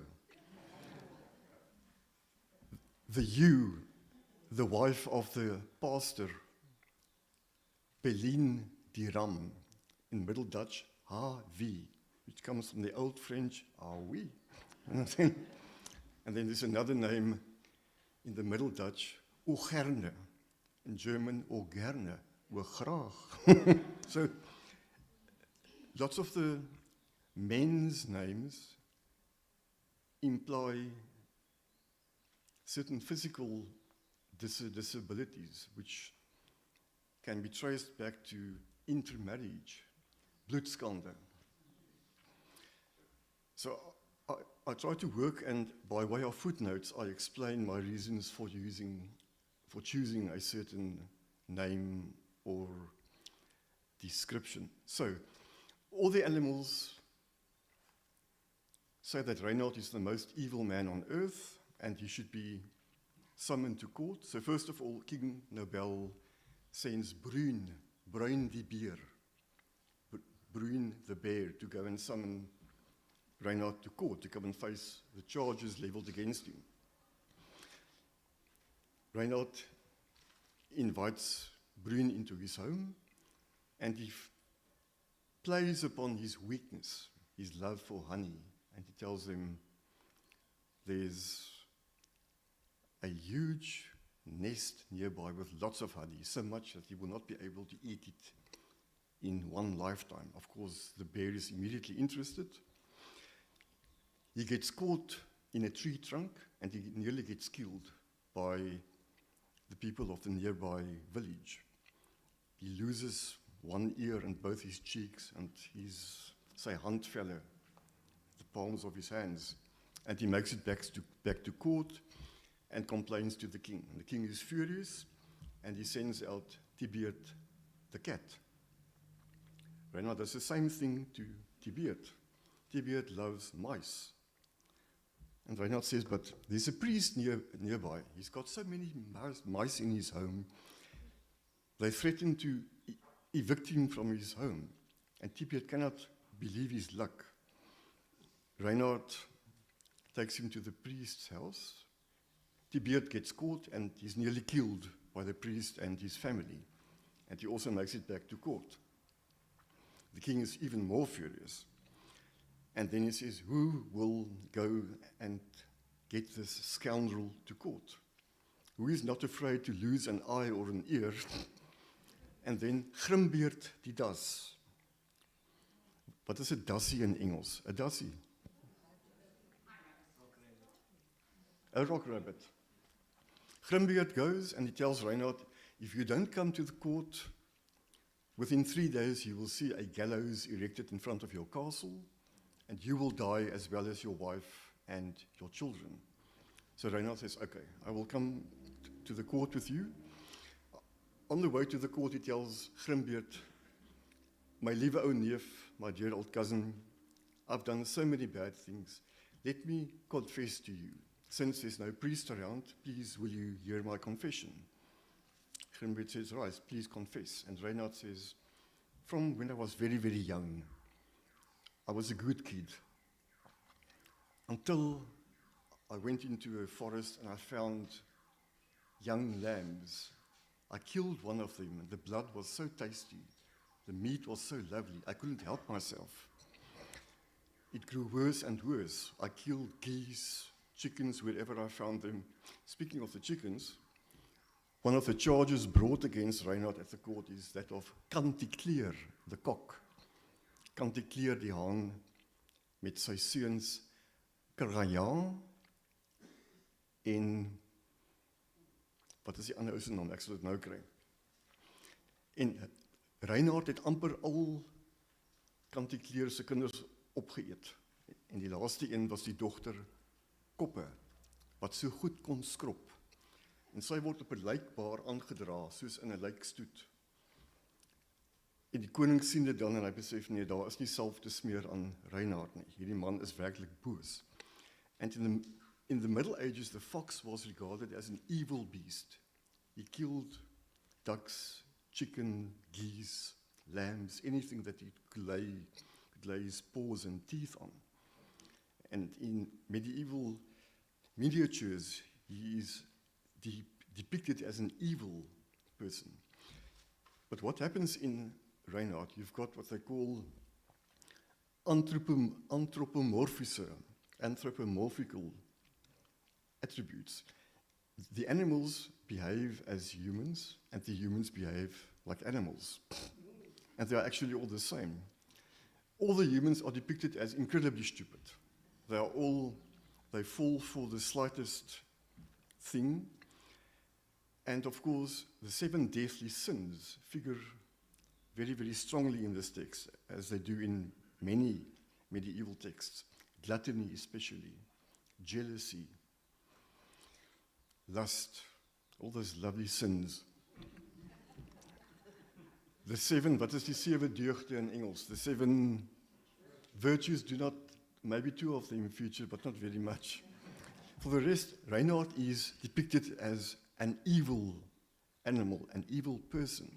But he also has his positive sides.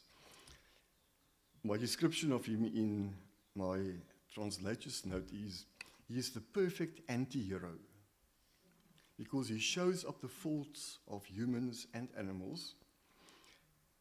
He shows up the faults especially of the church, the Pope, the priests, the whole system of paying for your sins, even if you haven't committed them yet. You put down a few guilders and you're assured of your place in heaven. I don't know when that practice was stopped in the Roman Catholic Church. Robert Doxel, jy weet maar. But hy spot absoluut daarmee. En elke keer kom die priester net sleg tweede. Nie eens tweede, hy kom eintlik eers maar derde.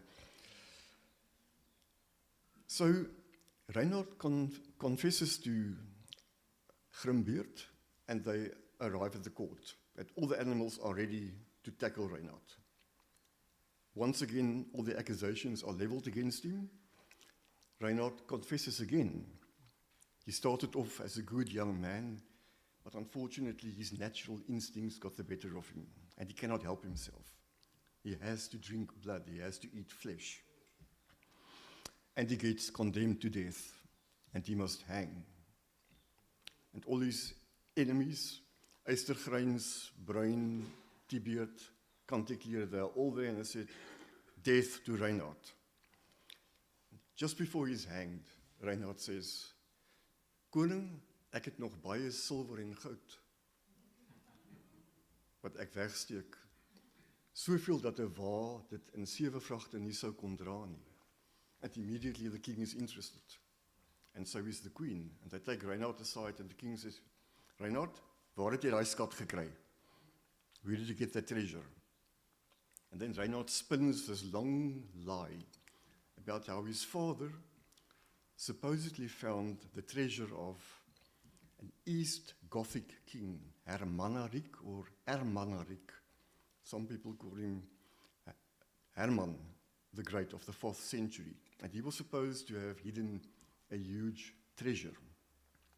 So Reinhard spins this long tale about how his father found the treasure, and he started to plot against the king. He bought thousands of soldiers with promises of gold and silver, and Reinhard started following his father because he saw that the old man is behaving weirdly. This is now all according to Reinhard. And he sees his father burying the treasure, and once his father is left, Reinhard and his wife steal the treasure and they hide it someplace else. In the meanwhile, Reinhard's father had toured through the whole of Europe, Germany, the Low countries, in order to construct an army that will overthrow Nobel the king. That is a story that Reinhard spins to them. And when the father finds out that his treasure had been stolen, he hangs himself out of fury.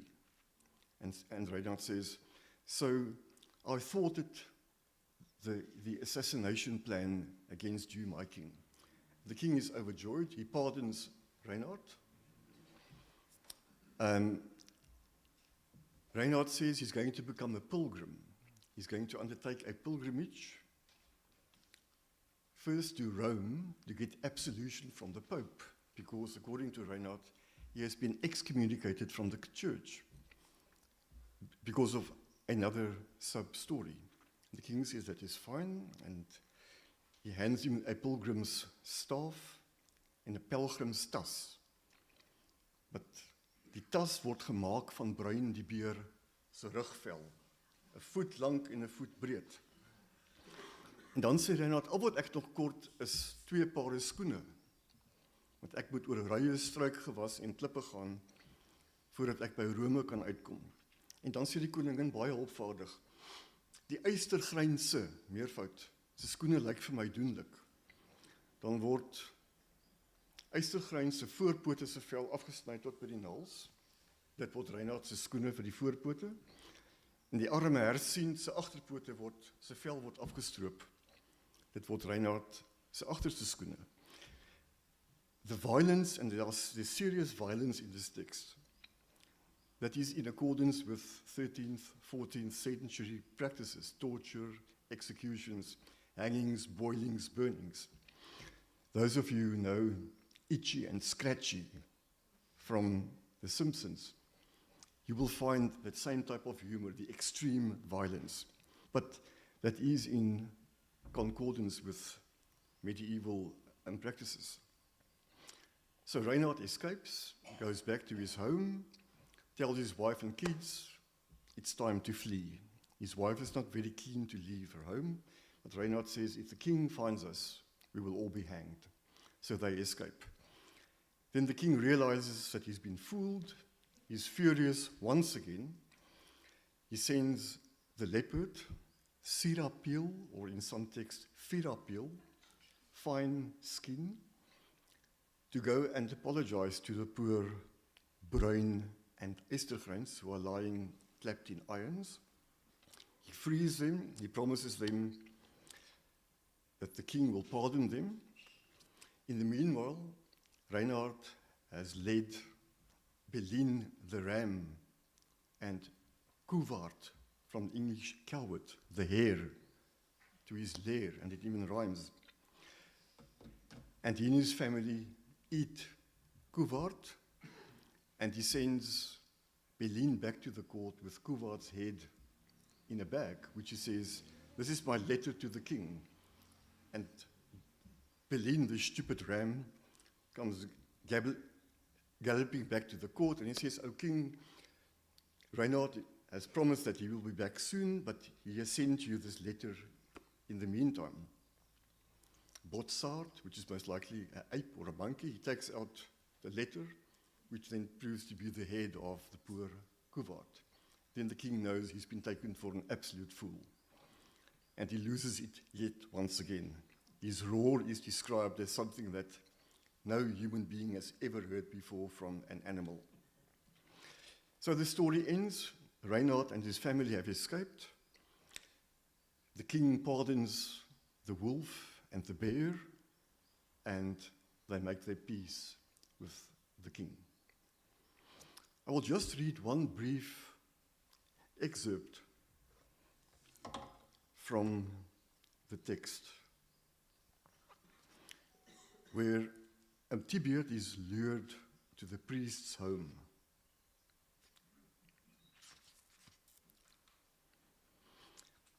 Toe het hulle die tog begin en die huis verlaat, Tibert en sy oom Reinhard, en gehardloop waar hulle wou, sonder dat hulle enigstens die teels inhou, tot hulle aangekom het by die priester se skuur, wat reg rondom met 'n grondmuur goed beveilig en omring was, waar die sluwe Reinhard pas ingebreek het die dag daarvoor, toe die priester 'n haan verloor, wat hy oordag van hom gesteel het.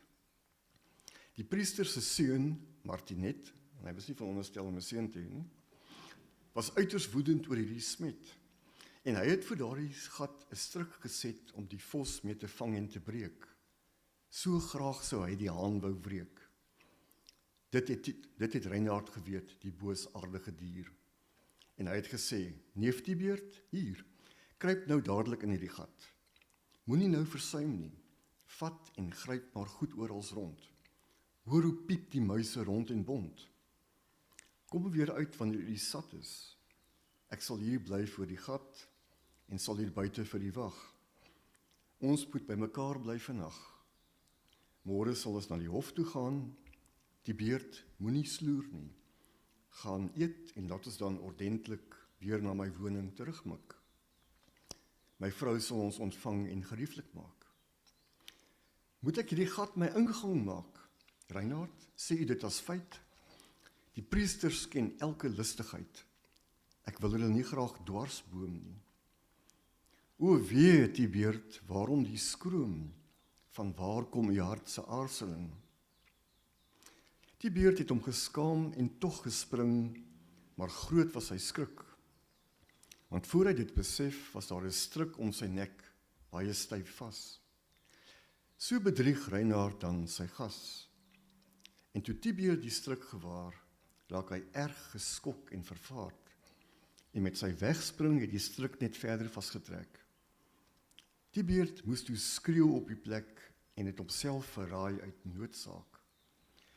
Hy het so hard aan die skreeu geraak met 'n jammerlike gekerm en gesteun, dat Reinhard buite in die straat die gekreun kon hoor waar hy staan en wag en roep, is hulle lekker sag, die muise, Tibert, en is hulle vet? As die nuus uitkom by Martinet, dat u aan tafel sit, en die wildbraad so benut, die Josie weet hoe u dit verteer, sou hy vir u sous daarby gemaak het, heer. So hoflike kerel is Martinet. U sing hoe langer hoe beter, net, is dit gebruiklik aan die koning se hof? Ek wens dat die almagtige God verlof wou gee dat Eystergryns misdadige niks werd. Daar saam met u was, Tibert, in dieselfde vreugde as u.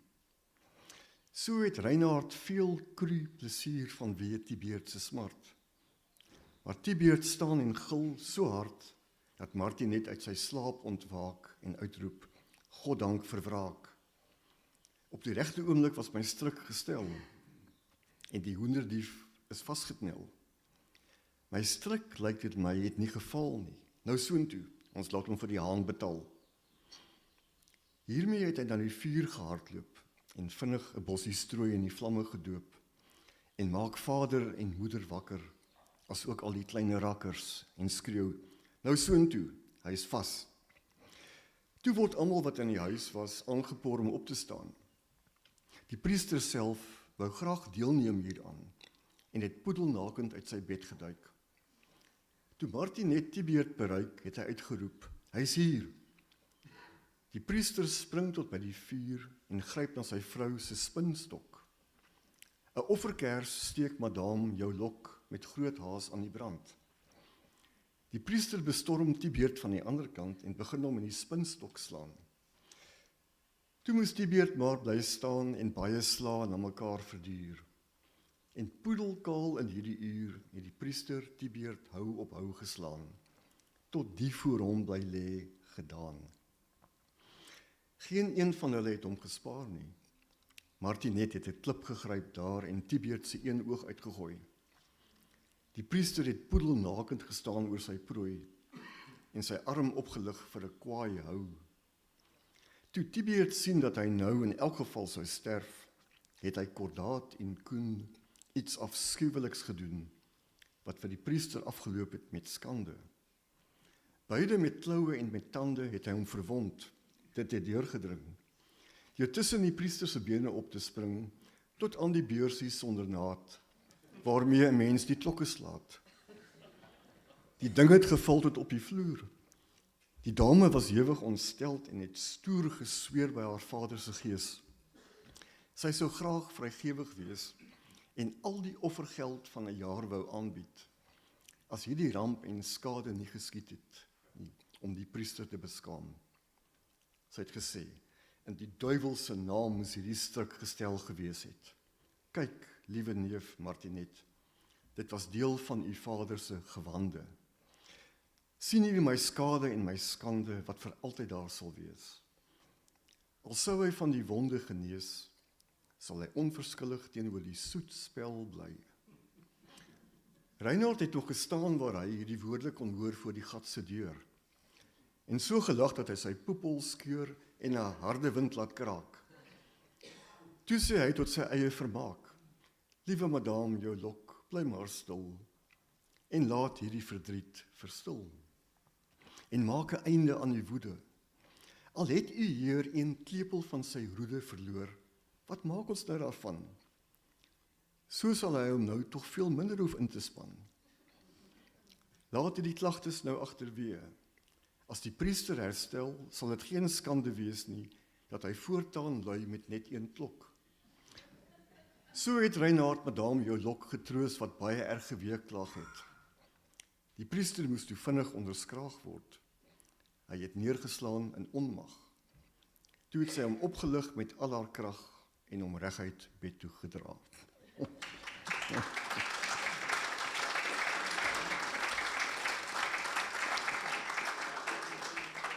So when you read the introduction, you will see how Heinrich Olof makes it very clear why medieval texts are still very, very relevant. People don't change. The exterior might change. The essence of people stays the same everywhere, all the time. The 7 deadly sins are always with us and will always be with us. And hopefully also the 7 virtues, but I doubt that one. And everything that, there's a reason why the folk tales, which we are going to be talking about shortly, folk tales and fables are still so relevant because they speak to the things that people everywhere know. It speaks to the weakness of people. It speaks to the gullibility of people. It says how stupid people are. Hoe maklik mense dinge glo as daar vir hulle gewin is. Geld, goud, silwer, kos, muise, honing. Ek kom uit Bloemfontein uit. Dit is nog steeds geldig vir ons. En Heinrich wys uit hoe die gespot met die kerk, die priesters, die magshebbers nog net so geldig is vandag. As ek dink aan al die priesters in hierdie land, die wat tog in die land is, die wat dan nie gevlug het na Malawi toe nie, al die pastore met hulle wonderwerke, wat om al die verkeerde redes in die nuus is, al die magshebbers wat om die verkeerde redes in die nuus is, Nothing has changed. It will always stay the same until, as Elon Musk is doing now, implanting electrodes in your brain to make of you a better person. Yeah. So this book, to me, is a timeless masterpiece. If you read Chaucer and you love the Canterbury Tales, you will also love Reinhard. Chaucer definitely knew about Reinhard, which was composed between 1250 and 1270. Chaucer, 1340, 1350. It's the same type of humor, scurrilous, lots of sexual innuendos and puns, and the same targets, the priests, the nuns, the Pope, the clergy, with all their human weaknesses. And in the end, also an empathy for the weakness of humankind. Ons is maar almal net mense, en dit wys Reinhard die Vos vir ons uit. Baie dankie.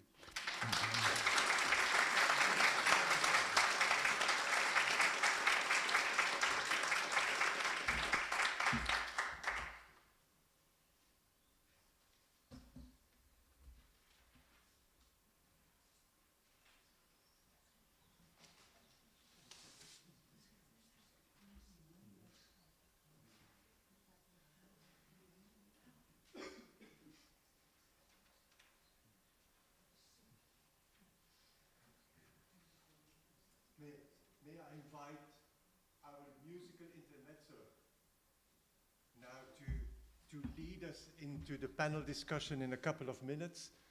But where is Jitsvinger? Where is Tanneman? Hallo? Ah, hey.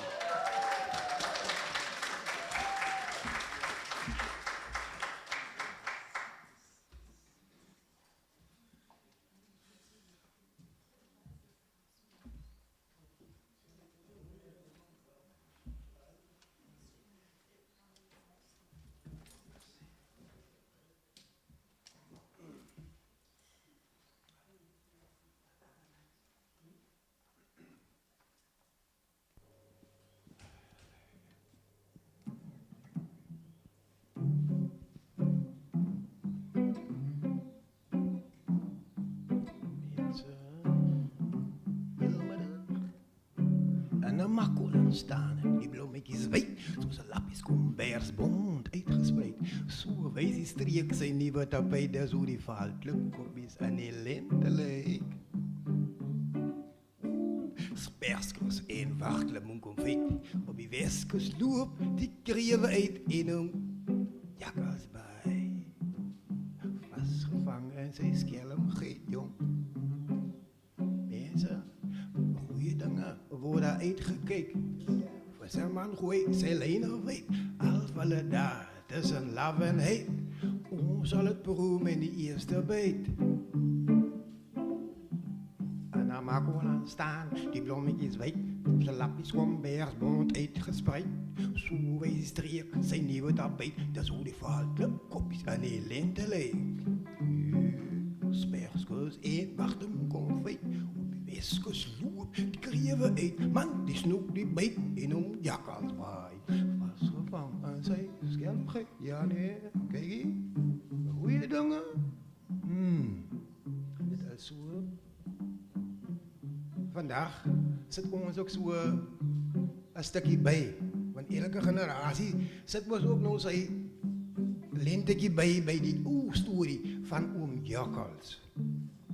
Ja, man, die dag is baie pragtig, dag is mooi, hier in die Karoo.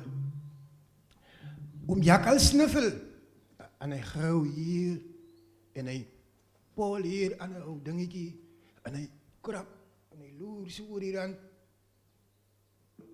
Man, dan bring sy ou soektoggie vir hom so by 'n gat in die hakkies dra. Net as oom Jakkie nou wil sy kop deur druk. Mense, daar roer die windmeel. Maar die geluid en die gedans van die stuk yster het vir oom Jakkie in 'n sixes en 'n sevens. Maar oom Jakkie dink net 7-11. Hy moet deur hierdie gaan. Nou. En nie net nou nie. Man, dan is daar 2 leeu's wat ook vir oom Jakkie dophou. En die skater van die lag. Hulle heel môre is gemaak. Hulle kan hulle lag nie hou nie. Hulle het hulle hele dag se grappie. Mense en dan is oom Jakkie maar weer aan die woel. Weer aan die weerskap. Want daar moet geëet word vandag. Vroegmiddag nog. Goeiemiddag, meester. Ja, oom Jakkie is so omgekrap met die leeu's wat vir hom nou so daar uitlag. Maar hy moet aangaan met sy dagtaakie. Hy moet mos iets eet, né? Ja, hy voel krap. Worstel hier. Grou daar. Kyk oor die rand. En die leeu's die lag. Man, hulle brul die hele vlak vol. Die hele vallei lê nou van oom Jakkie se ou bang vir die windmeel. En die dansie. Man, die 2 breek hulle nou. Maar in elk geval die dag gaan aan. Die dag vorder mooi. En die 2 leeu's besluit toe hulle gaan nou vir hulle gaan neergooi so onder 'n groot akasia boom. Oom Jakkie se ou taakie. Sy voel. En sy draffie oor die vlakkie. Bring vir hom ook so 'n oogafstand van die leeu's af. En hulle sê, jong, lyk my oom Jakkie gaan vanmiddag vir ons kom plaai. Wat dink jy moet ons maak? Hy besluit toe nie, ons hou vir ons mos dood. Man, en oom Jakkie is aan die voel, aan die weerskap, aan die grou. En dan, as hy bo op die leeu's, dis aan baie vleis die, 'n kappie soeling, staan hy terug, en dan, wat weer so, sien jy man, maar nee, die vleis, die vleis lyk vir my,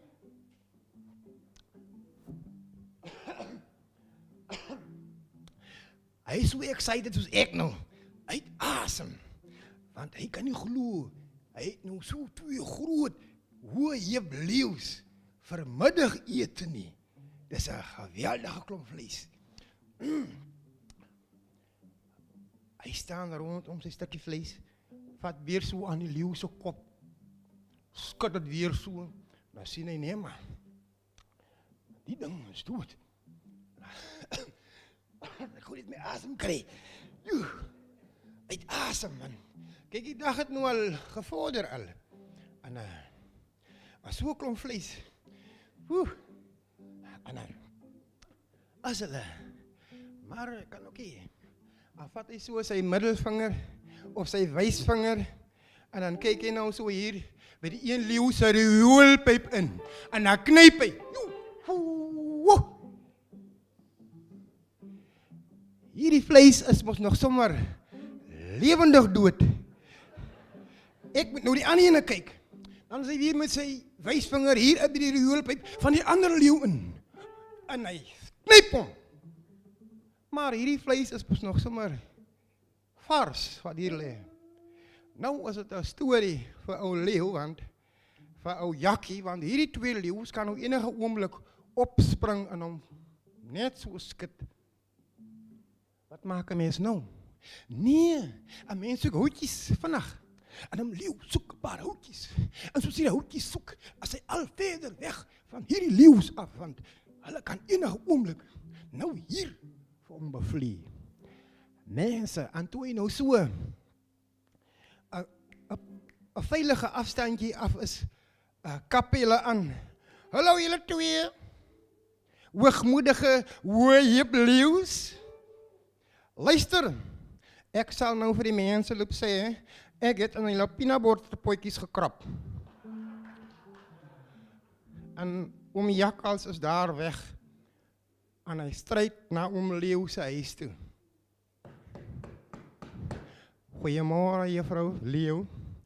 Ik kom vannacht meneer Louw zijn bord kos opeten.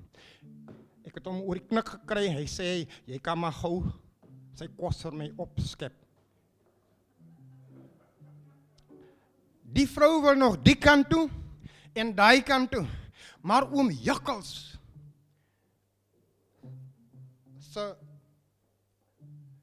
oom Jakkels, zo pleidooi. Of oom Jakkels stel hem so voor dat sy moet hierdie kos vir hom onmiddellik gee. Man, mense, dames en heren, oom Jakkels eet die koningse kos lekker op. En hy vat hom daar weg. En hy gaat lê in die paadjie wat hom Louw moet vat huis toe. Oom Louw moet daar verbykom. Man, oom Jakkie is so lekker dik gevreet. Die miere loop oor sy gesig. Hy is so lam en lekker dik geëet. En toe die Louw daar verbykom, toe lyk dit dan oom Jakkie is nou siekerig. Hy voel nie so lekker nie. En Louw kry hom bitter jammer onmiddellik. Hy sê, ag, o koning, meester Louw, jy sien hoe lyk ek nou hier, kyk hoe loop die miere oor my gesig. Ek voel nie so lekker nie. Kan jy my huis toe vat? Mense, die Louw vat vir hom Jakkie op sy rug mooi en hy druk met hom huis toe. Maar die vlee en die ou miere wat deur Jakkals se gesig loop, het nou vir hom baie ontsteld en hy kom baie siekerig voor. En hy sê vir Louw, koning, as jy weet, ek is so 'n takketjie pluk hier teen die pad en die miere in die vlee wegwaai asseblief man. Louw pluk vir hom so 'n takketjie en oom Jakkie vat die takkie, maar hy piets vir oom Louw. En oom Louw raak toe haastig, hy is al vinniger en hy is sommer haastig verby die huis, man. Oom Jakkie ry vir oom Louw se 'n ryperd verby sy huis. En Louw vat oom Jakkals huis toe. Ag, mense, so dit ook maar nou is. As oom Louw by die huis kom, dan kry hy nou die ontstelte nuus van die nare Jakkals wat nou vir hom so geopset het. Maar in elk geval, hy beloof toe as ek vir jou kry Jakkals, slag ek vir jou. Die volgende môre, die kwaad Louw, as brillend en briesend, op soek na oom Jakkals, korrel. As ek jou in die hande kry, gaan ek vir jou 'n ernstige les leer. Maar oom Jakkie is daar bo in die berg, besig met sy oggendmeditasie. Heel wat besig om te bid so hier na die son se kant toe. En oom Louw is ook op die soek na hom. Mense wat hy sien, hier kom oom Louw baie kwaad aan. Strek hy vir hom uit en hy hou een van die groot rotse vas. Verskoon my. En terwyl hy so staan in die rots vashou, ernstig in sy meditasie, kom oom Louw daar verby en hy sê, hey korro, ek sal jou onmiddellik verdala. Hy sorteer. Maar dan, oom Louw, wat gaan met jou aan? Kom jy so omgekrap? Kom hou die rots vas, kom help my man, en doen iets constructief vir die dag. En so met die kwaadheid sit hy maar aan een kant en hy help vir oom Jakkie. Oom Jakkie sê, kyk, ek sal gou 'n paal kry om hier onder hierdie rots te sit, man. Daar kan oom Louw, maar in elk geval, hy soek die paal en of hierdie stuk stok op 'n kol en hy raak al weg. Nou kom die Mbenyane daar verby. En hulle vra, oupa Louw, waarmee is u besig vanmôre? Nee, ek hou die rots vas, my kinders. Ek hou hier rots vas. As ek hier rots vas hou nie, dan is die rots op die mense hier onder. Nee, oupa, hierdie rots staan nou al die geruime tyd so. Ons kan vir jou, nee, moenie met my strand gesels nie man. Oom Jakkie het vir my gesê, ek moet hierdie rots vashou.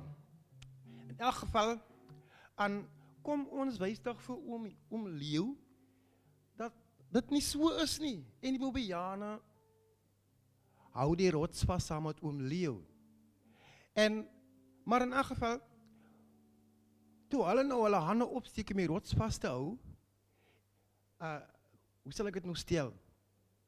Ja, as om Louw nou die rots vasthou, en die Mbenyane maak of hulle die rots vasthou, en dan los hulle, dan wys hulle vir Louw, maar nee, Louw, die rots staan die hele tyd so, en Louw so omgekrap, en hy soek nou weer vir korrel. Nou is hy weer achter hierdie korrel aan, hierdie jakkals wat vir hom so vol, heel dag vir alles vat. Julle sê mos poetse bak, nee, ja, jakkals bak vir Louw, ewige poetse. Man, nou,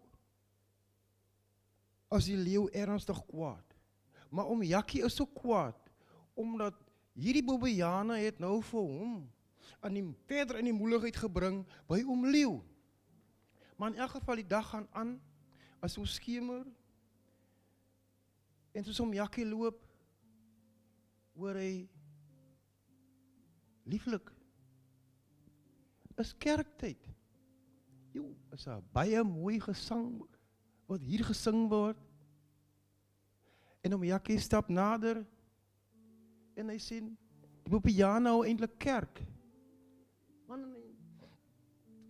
En hy gaan achter in by die pastorie, en hy gryp die artikel van die dominee, en hy is, soos ek nou heel voor, en hy begin bid, en hy sê vanaand, Mbenyane, gaan julle spring van balk tot balk,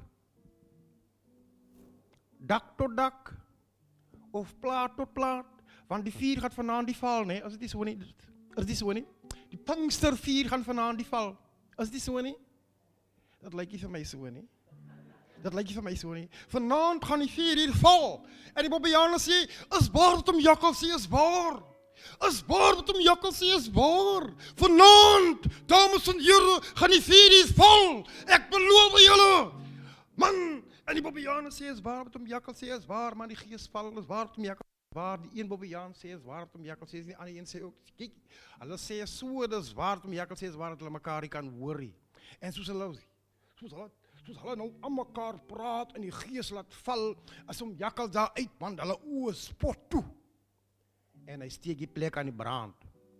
Mense, toe die plek nou lekker brand, sê die klein Mbenyantjie vir die Mbenyane, mama, die plek brand. Mama, die plek, bly stil Jakkals bid.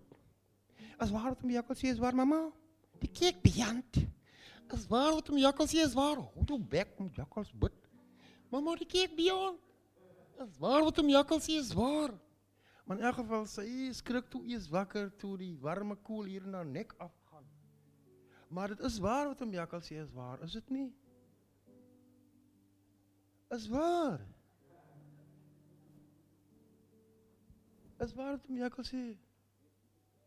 Nee, dit is waar wat Jakkie sê, dit is waar. Baie dankie julle.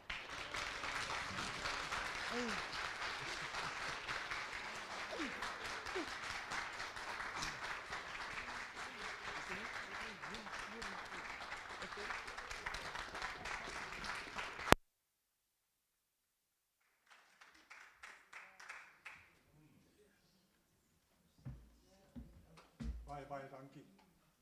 Dankie julle.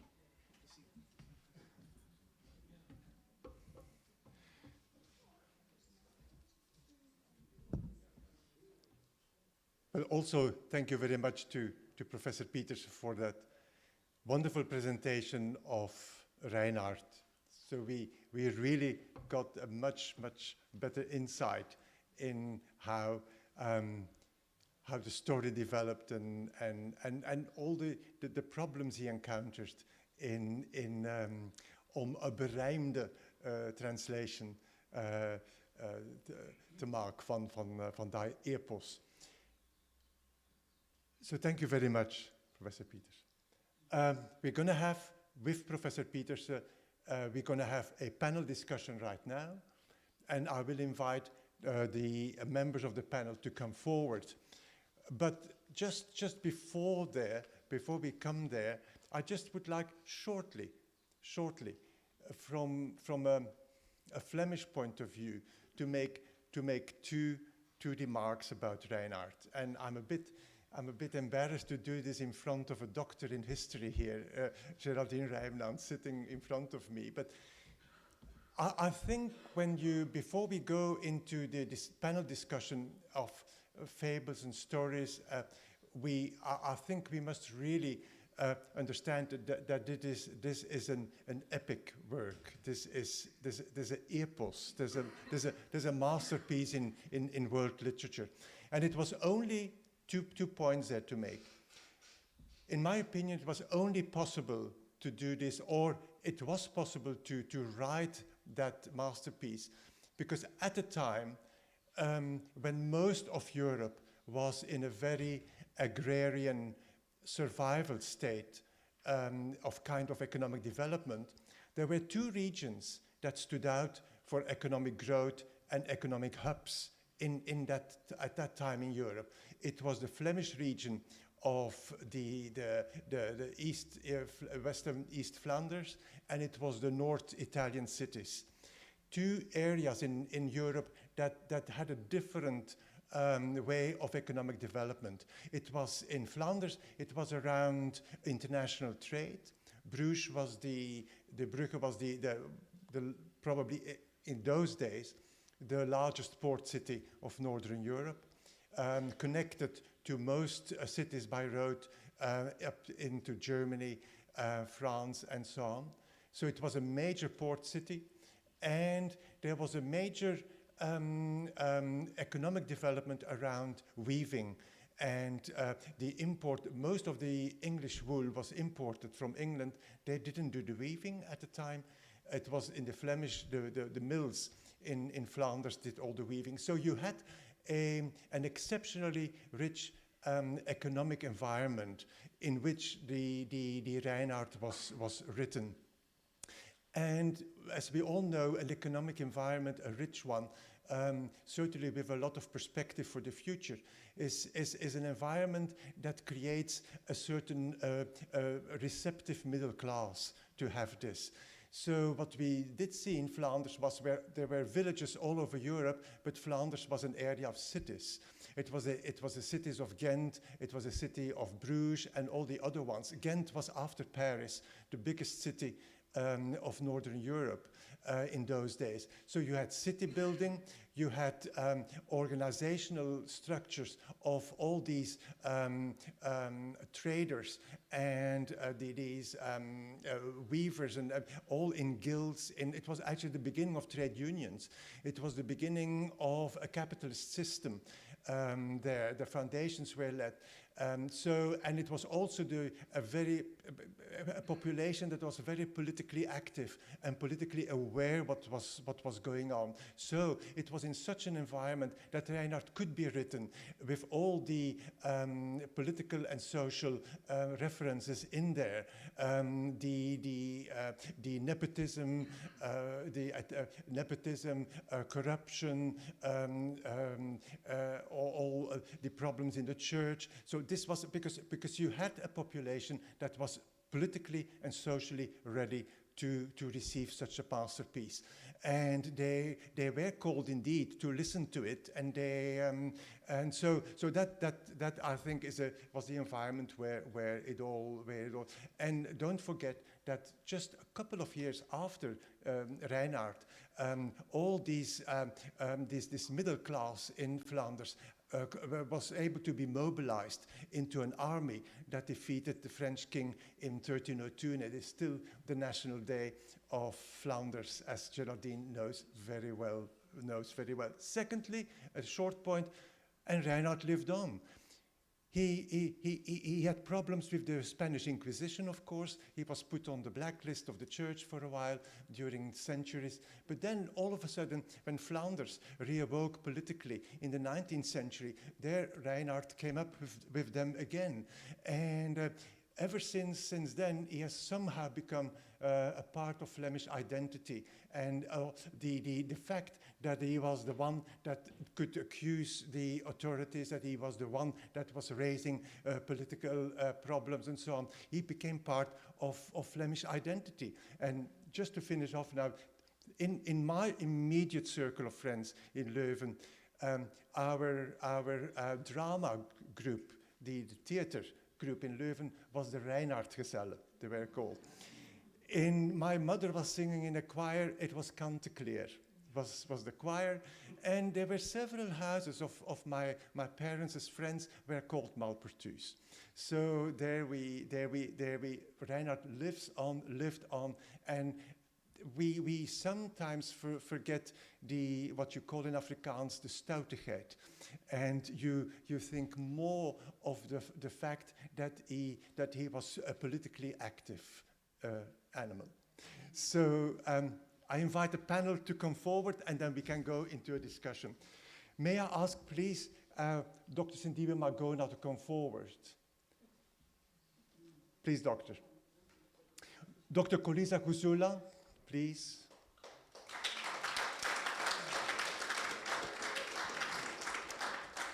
Jethro, where is Jethro?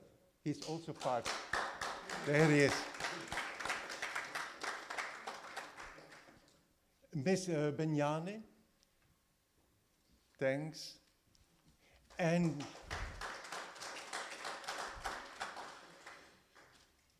Professor Pieterse and Professor Visagie.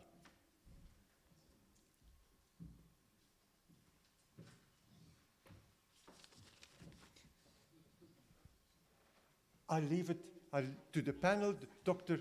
Sindiwi Magona, we are so honored to have you here today. Where does one begin? BA, Masters, Columbia, PhD, UN career, nationally, internationally renowned author, poet, playwright, storyteller, struggle hero, fighter for freedom, for social change, women's rights advocate, on and on and on. We are so honored to have you here, Doctor. Thank you so much.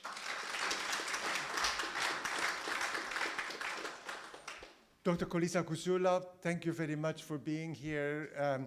Senior lecturer at UCT with emphasis on literacy and multilingual education, something really to the heart of SASNEV and of all the organizations here in our house. Also award-winning author and translator of children's books, activist, and vice chair of the Western Cape Committee of the Literary Association of South Africa, if I'm correct. Yes. Okay.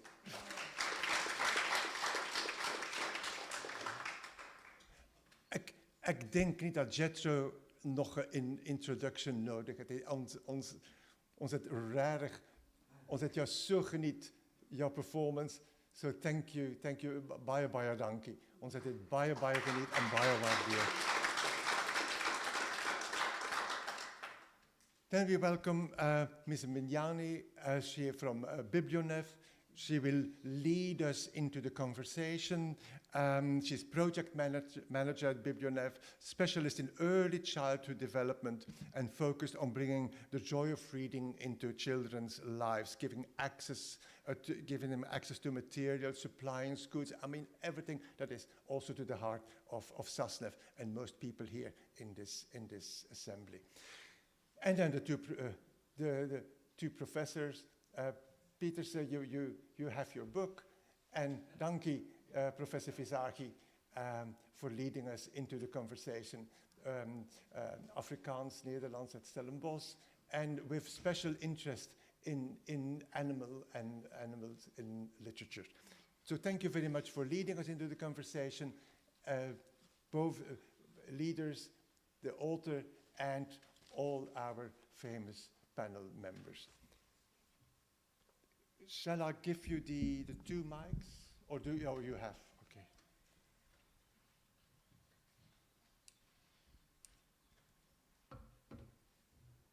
Then I'll switch.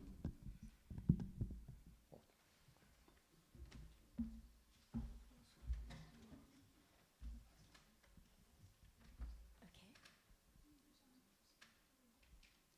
Thank you. Okay, welcome to our special honored guests on the panel. I feel very privileged because I am sitting amongst Wow, such wonderful people that have such vast experience in the literacy field. I'm just going to dive into it, if you may allow me. Just to start off a conversation, you know, I would really like to find out from each one of you, if it's possible, how important, in your opinion, is folk tales in defining cultural identity?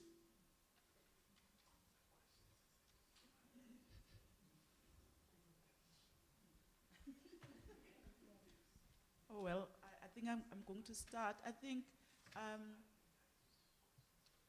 when we talk of literature, often people talk about literature as in terms of books. And with African people, their literature has always been oral. We began with oral literature. So folk tales were part and parcel of African people's education. And they were a way in which to pass on values, behaviors, and shaping identities of the people in those societies. So therefore they are very important because they give you an identity of knowing where you come from, the history, the belief systems of the people in your society. So they ground you, if I may say so, in knowing who you are. So in that sense, when we tell them to children, we are shaping their identities too. We are because folk tales have always been passed on from one generation to another generation to another generation. So this is important because then it's almost like we're fetching who we are, like if as a person existing at this moment, if I want to know what my Xhosa people valued long ago, the easiest way to understand this is to go through the folk tales and read all the stories that have been written or listen to those that have been told. Then that's one way of getting to know who you are. Yeah. It doesn't have to go next one.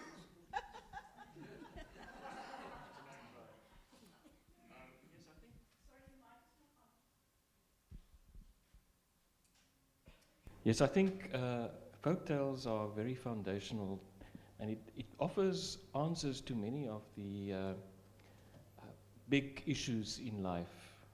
Where does death come from? Where does life come from? Why is the sun shining? Why is the moon shining at night? Why are these animals in the veld? And what is our relationship with these animals? So folktales are extremely important to find, to offer us some kind of reflection on these big issues in life. Even to this day, I think we all still need folktales, even if we are in possession of PhDs and other qualifications. Would you like to add? Would you? Yes, as I was saying, the generations, every generation like to add to a folk tale in order to bring through their experience and also the values that they have, like we have met the Western society now, and there's in the folk tales, like for instance, how the crow got its name. We understand how we met new people, so the old people didn't meet the new people, so we had to add things to the new generation to say that we have encountered a new thing in our society. That's what I wanted to say with the adding on. May I? Please don't look so expectant. Because I'm the oldest person here doesn't mean I'm the wisest. Folk tales are told, have been told by people to mostly younger people traditionally, but it can work reverse too. Folk tales are told by people who care. Caring is at the heart of storytelling, especially of folk tales and fables. There is something in the story you are telling that you hope in a clandestine manner. You don't say, I want to preach this. But folk tales carry messages about the morals that at that time, placed by those people, are perceived to be relevant, to be important. Storytellers then tell, you know, in my tradition, it used to be the elders of the family, the grandmothers, grandfathers, uncles, aunts, but mainly the grandmothers because they were free to do so, freed of home duties of an evening. These are the things they deem important and are imparting them to the younger people through the folk tale. Yes, the folk tale is peopled by animals, but the characteristics these animals carry are those that the human wants to impart to the younger generation. That's why animals in the folk tales talk, run, think like people think. It's we, the human, giving to the animal what we would like to implant in the upcoming generation. Folk tales are used as an important part of the socialization of the child. I don't know how else all these values could have been implanted in the mind of the newborn, of the baby, of the toddler, without the folk tale. Thank you. Thank you, Doctor. Would you like to add something, Prof? I will go back to my childhood. My grandmother in the Free State, in Bethlehem, her first language was Sesotho, not Afrikaans. She first learned Sesotho, then Afrikaans, and then a bit of English. And I remember, I was 4, 5, 6 years old. She knew literally hundreds of Basotho folk tales, mostly featuring Mankatana and the Demo, the mensvreter. And we, my sisters and I, could not get enough of these stories. She told us until she was finished. She said, please go away and play outside. And we would say, Oma, please tell us more of his stories. Later on, when I could read, I read about Uhlakanyana from the isiXhosa and also the Zulu folklore. And he's more of a trickster, and sometimes he's also very evil. And then I discovered jakkals in wolf. And the more I read, the more I realized these stories bridge over all cultures. In the Nama folklore, you've got the hare, who's constantly in battle with the sun or the moon, and especially with humans. And you realize that storytelling is one of the things that makes us human. It bridges cultures. The more you read worldwide, the more you find the same type of stories featuring various animals that live in certain regions. And there's a quote, I cannot remember who the author was, but it's a quote that Brink uses in Not a Chain of Voices, in Duivel's Kloof, that says, the universe does not consist of atoms and particles. The universe consists of stories. And that binds us together as humans. Wow, amazing. I'm sitting here and I'm thinking that there's a saying that says stories have a way of traveling over the mountains, and somehow they differ, with the person that tells them, the storyteller itself. And listening to Dr. Cindy, we're mentioning about the characteristics of animals. I think we also do have a similar Reynard in our folk tales, in the Xhosa culture, the trickster, you know, someone we should all be careful of. And so this brings me to my second question. You know, there's a lot of discussion about being more modern, you know, and constantly developing ourselves in order to keep up with the first world countries. So with that in mind, are folk tales still relevant in the modern society? With our children keeping up with everything in the modern society? How relevant are they? Perhaps they, is this on? Yes. Okay, sorry. Perhaps they are more relevant now than they were in the past, because there are all these other influences on the child, or on all of us actually. The world has truly become a village. So something happens in Croatia in the morning, I know about it now, the minute it happens. And so if what the young person, the child, is open to, the influences, are not healthy ones, you also need something to counterbalance that. You need the world to be complete in front of the child. You cannot make what you do not want the child to see go away. It's not in your power, it's there. You have to deal with it.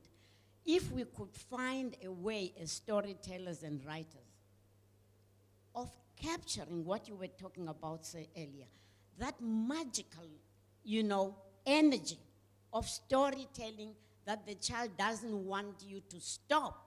If we could transplant that into book writing and storytelling, as you did say just now, we were all like eyes glued on you. If children would want to read books. You know, the books are there. They are available.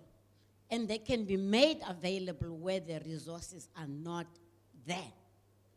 But do we have that energy, that influence, that soul thing of connecting the child to the written word, that they want book, book, book? It won't happen until we get it into the homes. Well, I think all of us had witnessed in 2015, we witnessed a Rhodes Must Fall movement at the universities, starting at the University of Cape Town. And what students were asking for is a free decolonized education. So when you think about what does decolonization mean, and you will think about the students at the University of Cape Town having been mostly in ex-Model C schools. So sometimes we wonder, why are these students who went to ex-Model C schools at the forefront of the decolonization movement? But of course, it's not only them, but it's also been students who come from townships and rural backgrounds, coming to a university, going to the library and finding books that do not tell anything about where they come from, what their people were doing in the past many years. Students wanted to know the knowledge systems of their people. Did they know about the stars? Did they know about science? So for me, one way to get to decolonize education is to go back to folk tales, because folk tales tell us a lot about people's ways of knowing, people's ways of doing, people's ways of thinking, people's ways of behaving, and of reading the world. So if we start with the folk tales, then it becomes relevant, because the students, you asked a question earlier about folk tales and identities and how they shape identities. students were trying to find themselves. They were trying to find who they are, because they couldn't recognize themselves at the universities where they are studying. So, and then it goes back to the eradication of storytelling in schooling, because when the book literacy came into schooling, everything that was African, everything that was told orally, whether it's oral poetry, it's stories, it was eradicated because education had to start with the technical skills of reading, like A, E, I, O, U, Ma, Me, Mi, Mo, Mu. And of course, now that doesn't teach anyone about values, about how to behave, how to value. Of course, what does it teach you? So as a child going back from school, when you want to tell the grandmother what you learned at school, you say, I learned A, E, I, O, U. What is that? But if a teacher can ask a child coming to school in the morning to say, what story did your grandmother teach you? The child will tell a story that will fascinate others, that will teach others, that others can learn from. So that was eradicated in schooling, and then this is what has made many people alienated from reading, because their stories didn't find a way into books, and what they learnt in school didn't resonate with with the people's ways of knowing and doing. May I venture a question? Henning, you've been telling us the story of Reinhard in a nutshell, and it was highly entertaining. I think you have potential as an oral storyteller as well. And then it was followed by the magnificent performance of Jethro, Louw. And I would like to get back to the whole issue of Reinhard the fox, or the jackal, and its existence in South Africa, or his existence in South Africa. You've mentioned that you find it important that there should be add-ons to existing stories. Can you maybe tell us more about the story you've just performed to us? Is it a combination of your own?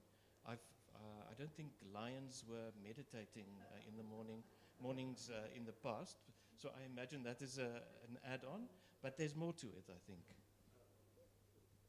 The add-on was actually the story where the piece of iron communicates with the jackal in the hole. But yeah, to also answer your question, we have to go back to our rural areas to get our energy. It's important that we go back to folklore for our future prosperity, and for our understanding of how did our parents or our ancestors see the role of these stories.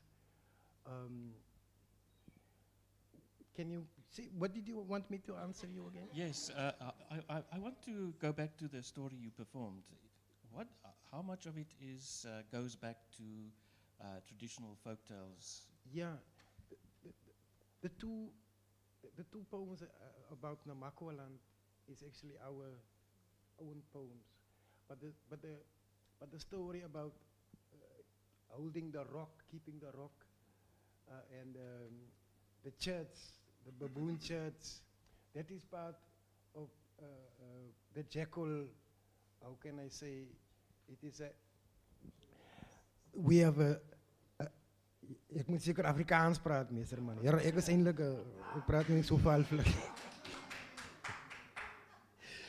You know, we are very accommodative of other people, because most of the people can understand English most. But Afrikaans is ook a taal that we all speak, my generation now. So generally speaking, we are very reserved as people from the Karoo. Then when we come to Cape Town, we leave the Afrikaans by the house, and we come and speak to people in English when we have to address everybody. Maar ja, die story van die jackals is 'n reeks stories oor hoe die mense die jackals in hulle milieu vasgevang het, en ons probeer die kinders vertel, maar jackals is nie altyd net 'n politieke omstandighede gedompel is meer om vir ons kennis te gee oor onsself en hoe ons met ander mense, onze verhoudingen met andere mensen is meestal vastgevangen in die stories wat ons van jakkals het. En dan gaan die stories tot Namibië, hier vanaf tot in Namibië, maar als het oor die rivier gaan, dan veranderen die stories nou eindelijk. Want elke story heeft zo 3 hoeken waar mensen naartoe kan kijken. Voor alle stories, elke story en een stok streeksverband, bij een streeksverband. Als je nu praat van elke story, elke streek heeft zijn eigen story rondom die leeuw, rondom die jakkals. Jammer. Baie dankie. Many variants of the Reinhardt story, or the stories about the fox or the jackal, many of them came with the settlers in the 16th and 17th centuries to South Africa. From the Low Countries, Denmark, Germany, Sweden and so on. And they fused with local tales. And what I find very interesting, in 1864, Dr. Wilhelm Bleek published a compilation which he called Of Reinhardt the Fox. So it's a literal translation of Van den Vos Reinharde, but it's not that at all. He took the stories that he had heard from the sun, the Khoi and the Khoisan, and he published this book as, first of all, the jackal features, then the hare. I can't remember all the other animals. There's a snake in it as well, but I think he was one of the first people to fuse north and south tales about the jackal. And just about reading and the kids. The kids do read, but they read differently.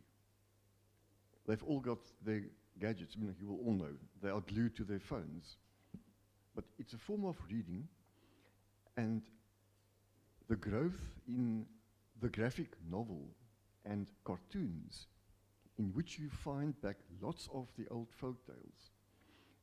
And Heinrich Olaf shows how you find variants of the fox and the lion tales in Indonesia, Morocco.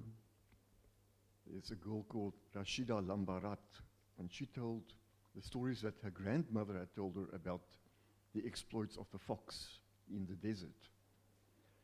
But in South Africa, the basis might have been European, but if you look into Nama folklore especially, and all the other local cultures, the fox features in all of them. Hy is oral, hy pop op elke plek uit.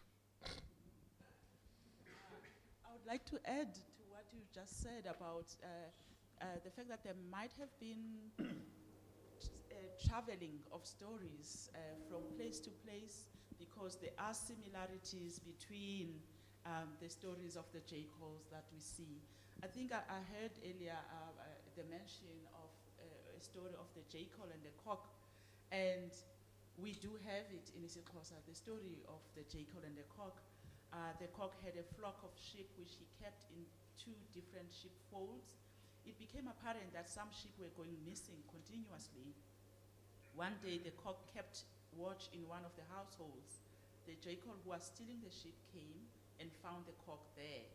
When asked by the jackal how he managed to keep watch in both sheepfolds, the cock said that he had divided himself in 2 parts. Then he then advised the jackal to do the same if he wants everything to come his way. When he was back home, the jackal asked his wife to divide him into 2. The wife did this and the jackal died. Then there is also a story of the jackal and the cat, the jackal and the farmer.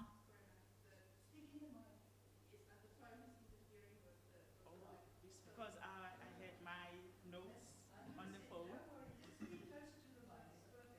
Okay, so we have the story of the jackal and the farmer, the jackal and the... It's too close. Okay, the story of the jackal and the farmer, the story of the jackal and the pigeon, the story of the jackal and the cat, the jackal and the cock, the jackal and the wolf. And so I think also because of the naming of the animals in the Xhosa stories, for example, udyakalashe, jackals in Afrikaans, there is a relationship there with udyakalashe and jackals. And then there's also a relationship between the wolf, nomvolof, in isiXhosa. So there must have been some translation, but it happened long ago. We grew up with these stories being told, and I didn't read them in a book initially. I heard them from storytelling, and then we passed them on, also as school children, to each other after we had been told the stories at home. So there is that kind of traveling of stories and sharing of stories. The other element to it is I've just translated Silo Dacre's book called The Hidden Star for Children. It's a beautiful book. It's a contemporary book, but it is infused with a lot of folk tales in it. And so as a translator, I could predict which story is gonna come just by reading the few lines that lead to something like, a jackal gets them into a cave and asks the characters to hold on to the, to the roof, so that it doesn't fall. I mean, I was like, okay, now it's even easier to translate this bit because I know it. I know the story in my language, and so you see how these stories now. That answers your question about how they can be adapted and infused in contemporary times. And here I am reading a story written by Silo Dacre, set in Soweto, in a township, in a shack area, and housing area, and yet it's composed of all these folk tales that come in different times of the story as the story unfolds. And so this is, for me, was so fascinating to see. Thank you for that very interesting elaboration. If you think carefully about it, the fox is a different species from the jackal. And there's one Afrikaans poet who made an issue or wrote a very beautiful poem about this, and it was DJ Opperman, who wrote a poem called Vloervelletjie. It means rug on the floor. And it starts with the speaker waking up in the morning somewhere in Belgium, where he was traveling, and as he woke up, he put his feet down onto a rug, but it was not the skin of a fox, it was the skin of an African jackal, but in the Netherlands. And then he starts reflecting about himself. What is he doing in Europe? And how can he explain his European roots and his presence in Africa, his role and his existence in Africa? And then he starts to fantasize through Reinhard the Fox. And it becomes a magnificent explanation of how people of European origins changed and adapted to become Africans in a new setting, but keeping their roots from Europe. And he uses Reinhard the Fox. You also know that poem, I think. And are there similar poems that you can think of in, let's say, the more high literature in Afrikaans? Or there's also Uitemal's translation. I can only think of, in Dutch, Louis Paul Boon used Reinhard in a few of his texts. His own variants on the fables and the tales and the exploits. I love jokes. I've loved jokes my whole life, especially dirty, filthy jokes. And what I've noticed my whole life long, that in Afrikaans jokes, the jackal has been transplanted by the baboon. the jackal or the fox in folklore is always considered as sexually absolutely rapacious. He does, sorry, pardon my language, he has intercourse with anything, anyone that he can possibly do. So does the baboon. And the animals that chop off every time is either the wolf or the lion's wife. And this I remember via jokes. And these jokes are usually elaborate stories with very funny punchlines. I will not repeat some of them here. Henning, if I may, did you, in your translation of the Reinhardt, feel tempted to domesticate some of the issues that are basically European? Or did you stay strictly with the translation? Was it more of a disciplined scholarly exercise, or were you tempted to adapt some of the aspects to a South African context? What Ikhwezi did, and this was in 1981, he transformed the whole 13th century epic to a Western Transvaal setting. So you've got Afrikaans names like the farmer is Boer van der Merwe. The son of the pastor is Hannes die pastoor se hoerkind.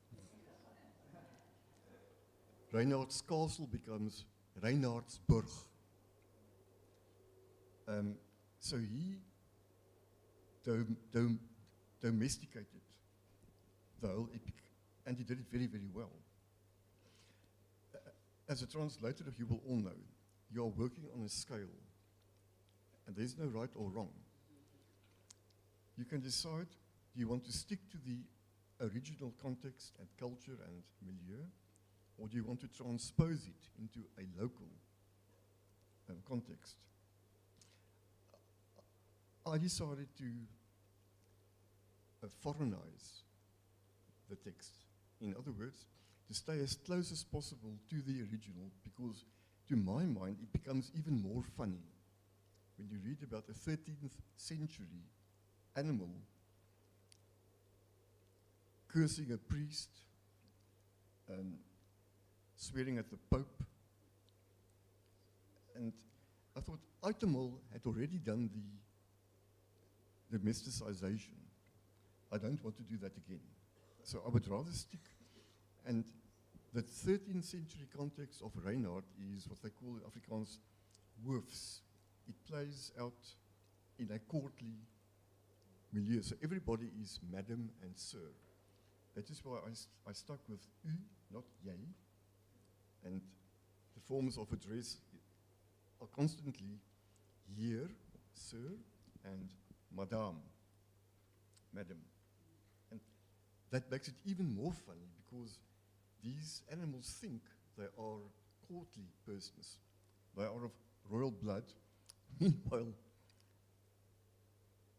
they are filthy humans and filthy animals. They think they are smart, but the author shows them up as just as humans are not without faults or blind spots.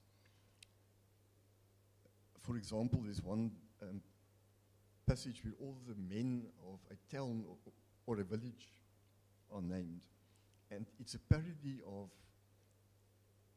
knightly tales, ridderverhale. For example, in the song of the Chanson de Roland, the song of Roland, which comes from the 12th century. Sir so-and-so was the son of so-and-so who fought at this battle, who slayed this dragon, who married this beautiful maiden. And Willem makes huge fun of that. This one, Klein Hugo met die kromme been. Klein Hugo, Ludolf met die kromme vingers. En dan, hy wat die seun van Madame Ograag was, van my lewe met die sorg van slap kerse belas. En hy slap kerse kan jy self besluit wat het is.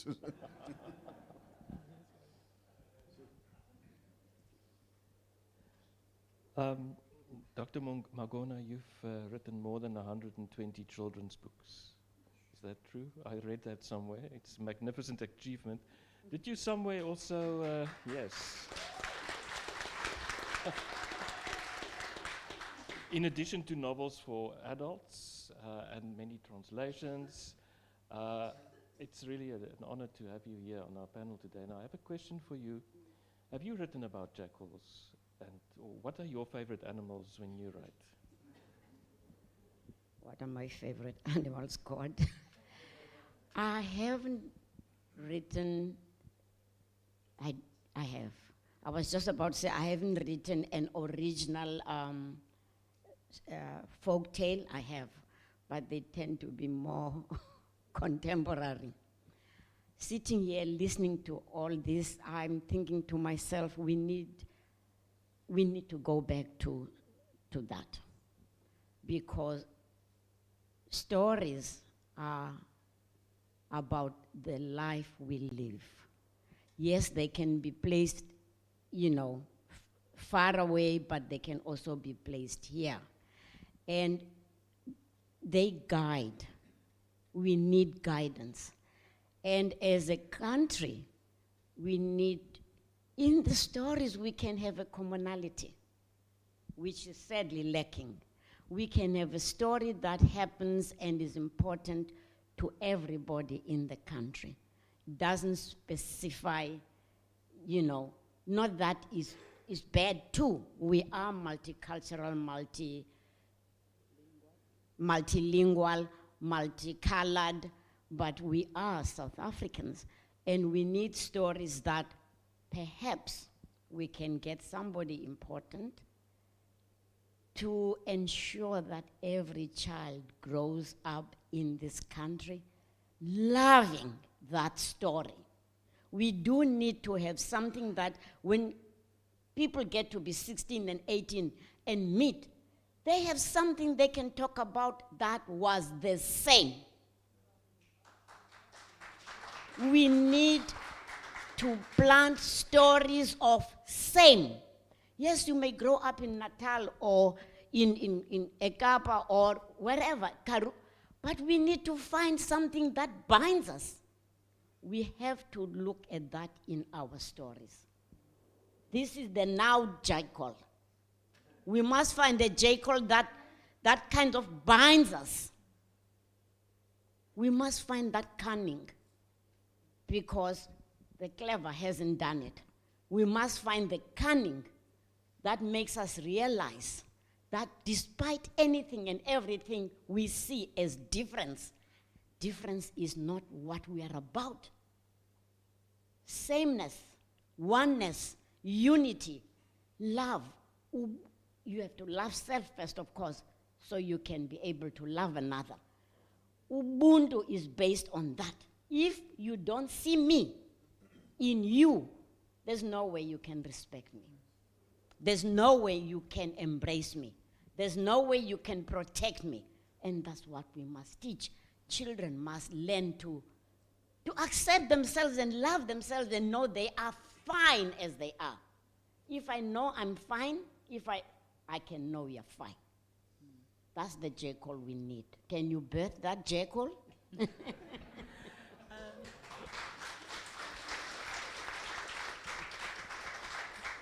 Ons het 'n skelm nodig, né? I think in addition to what you've said, because there has been neglect of African languages, we haven't seen the commonality coming out of the stories of African language-speaking people. But we know that Ubuntu, Butu, is a common philosophical basis of African people. It's named in different languages, Ubuntu, Butu. And because we have that, surely in our stories, we also have many similarities. Because we've only been translating from English to isiXhosa, we've missed out from seeing what the Sotho speakers have written in their language that is so common to isiXhosa. what the Setswana speakers have written in their language, that is also common in isiXhosa. What the Zulu speakers have written, that is also common. So we are not reading across African languages and translating across African languages because the superiority of translation has always been from English to an African language. I think if we can change that. I mean, you began with the, what is your Oxford stories, the ones that you've worked in English with Peter Mtuse, is it? Naiman, you know what I'm talking about. You know. And so the translation of isiXhosa literature into English, those books that you worked on. And now, if the Sotho speakers, the Zulu speakers, the Pedi speakers translate from that English version, then we will see a lot of literature growing. On top of that, Xoli, we still need something every child is reading, and it is the same. That sameness, irrespective of where it comes from, it can come from Setswana, that sameness that if I were important in government, in education or whatever, something to do with the human development, every pregnant mother would be reading this. Every 1-year-old, you know, we should have laws about what should go into the birthday packaging of children. Yes, like every child born in the Western Cape or anywhere there is water, second birthday, swimming costume. And that child should learn to swim at 2. They wouldn't drown at 16 when they are swimming. That, you know, I mean, children at 5, I wept. In April, I was going off to a big thing in the States. Last thing I do, I'm telling stories at Plumstead, you know, public library. I'm with the kids on the floor. When I finish, somebody else I hadn't known was there, tells, and I have to sit there because I'm not rude enough to run out. She tells these stories from a book she has written and illustrated. These are preschoolers, they're 5, almost 6. She tells these stories, the kids enjoy the stories. Then they have to identify things. A child in Plumstead who comes from Guguletu or somewhere else, by the looks of it, cannot identify Table Mountain. You're growing up in the Western Cape and you are 5 and you cannot identify Table Mountain. 3, birthday present, boots. I don't care if that child walks up 3 steps. They must say, I've been to Table Mountain, I climbed Table Mountain. That's what we need to do.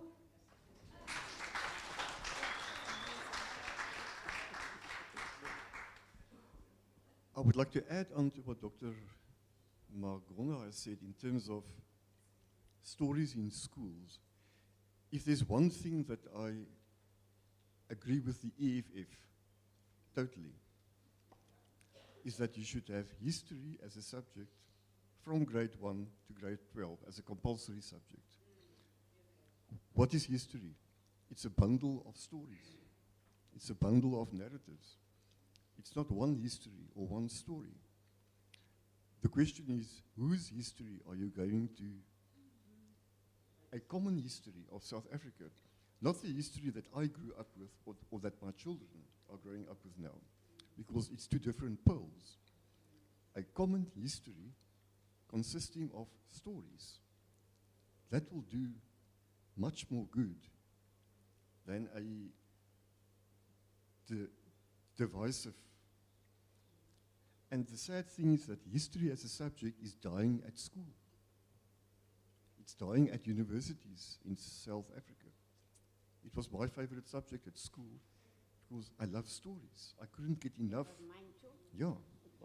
So I urge my children, to no avail, to read history as stories. Read histories worldwide and you will get to stories.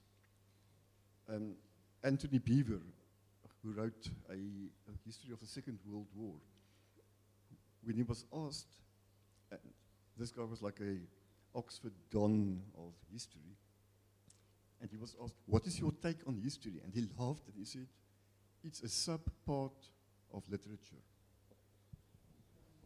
I don't know whether anyone has read the late Francis Wilson's history book. Yes, I have. It's tiny. It really is like this. Half of this is smaller. It's called Dinosaurs, Diamonds, and Democracy. And everybody who has read it says, why didn't we have this in school? It really, I mean, he made me translate it into isiXhosa, which is why I read the whole book. But, you know, to learn things such as what I learned about the coming of the 1820 settlers. Well, I nearly said the rude word. The dog word for out. You know? That's what Francis says. There was no coming of the 1820 settlers. Did you know there was no coming? The return of white-colored people to this part. They were here before. You can't say origin here and then say they came for the first time. Do you see that? Ha-ha. Dinosaurs, diamonds, and democracy. Those three words are the line through the South African history. Dinosaurs, that's where we started. Diamonds, democracy.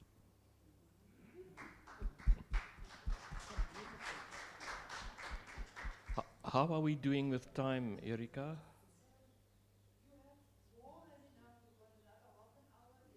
Ah, okay, good. Jethro, we haven't heard enough from you yet. I have a question for you about the revival of Khoi and San cultures since 1994. It's been a remarkable event. It's exciting to see. Sometimes it's quite tortured and political. Can you tell us, is storytelling also part of this rediscovery of an identity that has been almost suppressed for too long? Unfortunately, it's not part of the cultural expression. People are not embracing themselves. It is people are embarrassed to embrace themselves. That's why we haven't really go back to stories and events like this, storytelling. People are afraid of memory. People are too hurt to talk about their memory. So it's difficult really to come to this stage. People are politically very much expressive. People are in courts, people are on platforms, political platforms, but on cultural platforms they are not. Yeah. But if we are here, we will discover who we really are. Then we don't need to if we are here, we will know that there's only one thing, really. And you are doing something about that with your performances. Really, I think Afrikaans is trying to do one thing. Yeah. And we hope that we're doing the right thing. Okay, thanks. Do you have another question, maybe? Interesting. A lot has been said. Just to go back again to the Khoisan, I'm more interested to know, in terms of your folk tales, do you have something similar to the jackal? As I was saying, the Nama people call them men, the males. It's been called the jackal, jackals. The Nama people call them men, jackals. Long story.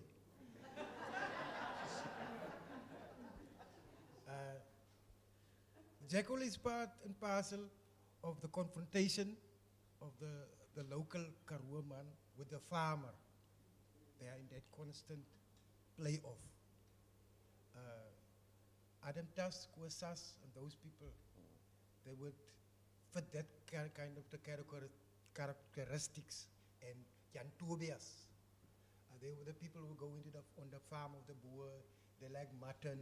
They would have their scarpie, little mutton meat, and so on, without the farmer knowing the type of interaction, you know. So the jackal. Yes. So the jackal was trying to tell that rural story of the confrontation of the people between the farmer and so on. That is what the story that the jackals carried most of the time. Could you maybe tell us, the audience, more about Koos Sas, because he's a real Reinhard in history. Yeah, there was a Dirk Lichter. Dirk Lichter. There's a, like, Adam Tas. This is a regional character, and they are coupled, or they are linked to the ՀXam character, the Hachibib character, the one who comes and goes. It's also kind of like the Christ character. So that is how we connected with the Christ and the Jesus theme, because of the Koosas and the Jan Tobias and Dirk Lichter. They are the jackals in our society. The kind of a freedom fighters thing, the biblical, Robin Hood, the kind of character that is, that is how we connect with the jackal in our rural community storytelling vibe. Thank you so much. I think we're going to take some questions from our audience.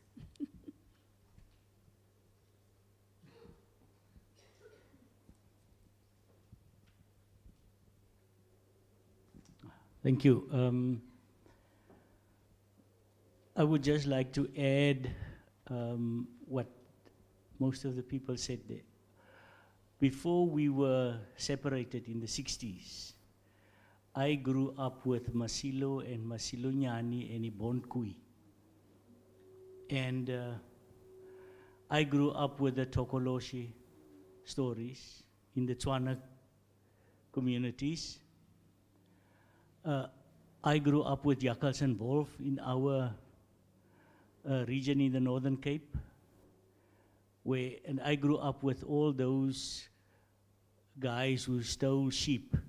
You know, we say in Namagowap, hulle het 'n huis gemaak.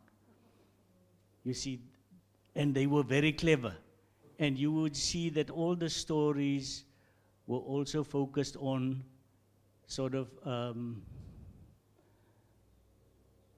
om die boer te flous. Hulle is altyd slimmer.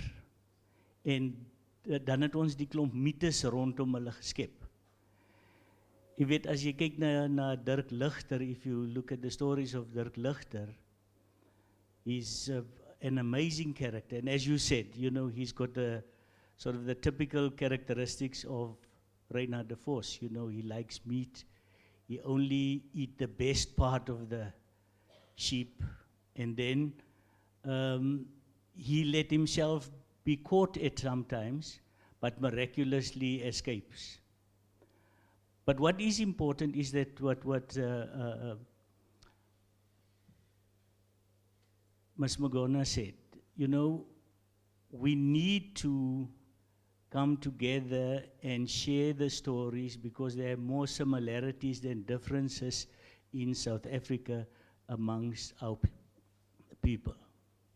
You know, mutuki mutuka batu babang. You know, umtung abantu. A mens is a mens deur ander mense. You know, no man is an island.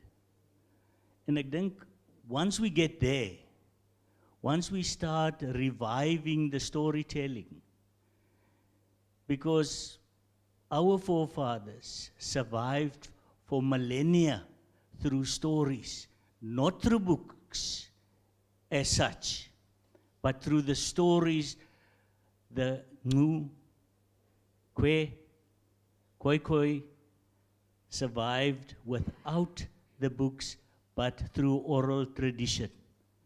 Kasime Sonkes Yomelela. Thank you.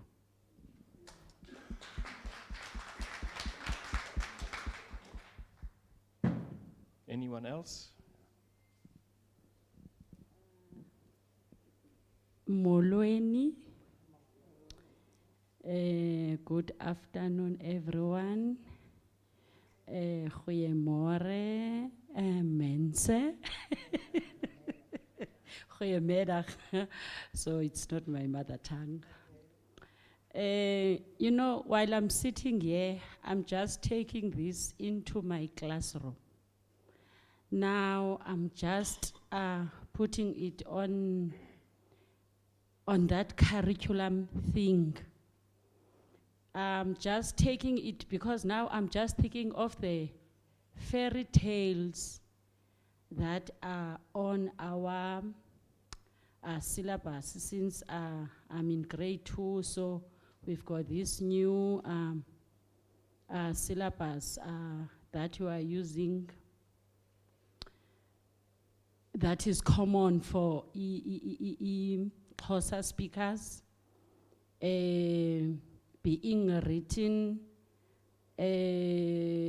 Xhosa because our mother tongue is Xhosa, and then having small translations in English.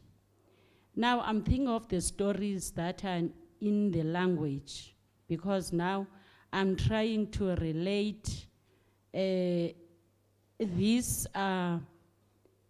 thing of a yakal or a jackal and utyakalashe, wolf and a wolf, a wolf.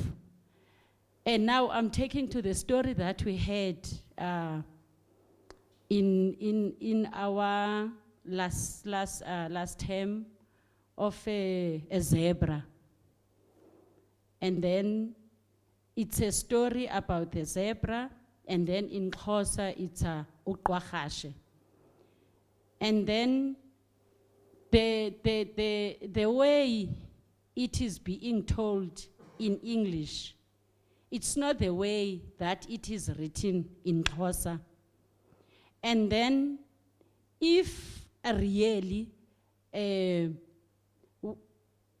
translation that is coming from English can go through different African languages, we translate the way we understand.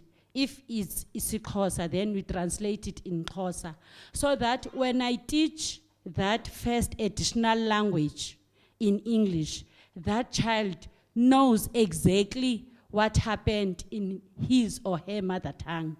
And then it gives a meaning to read even other languages because the meaning is the same, but the different is the language. Thank you.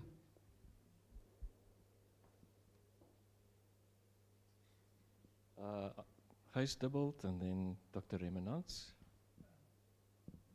What I wanted to ask is, has anybody come across a book written in the 1950s, edited, I think, by Arthur Goldreich? Now, Arthur Goldreich, he was actually one of the people caught at the Liliesleaf farm in the during the 60s, and he was banned and he went into exile. So that book virtually disappeared. Now the point is, he collected various folk tales from Southern Africa, especially from the Khoi and the San. So does anybody know about it? Because the point is, the book has completely disappeared because it was banned by the South African government. Yeah, because he was a restricted person. And the thing is, the other person I can think of is Margaret Boland. Have you come across Margaret Boland? Did you say the author is Paul Pry? Goldreich. Oh, okay. Arthur Goldreich. He was one of the people restricted on doing the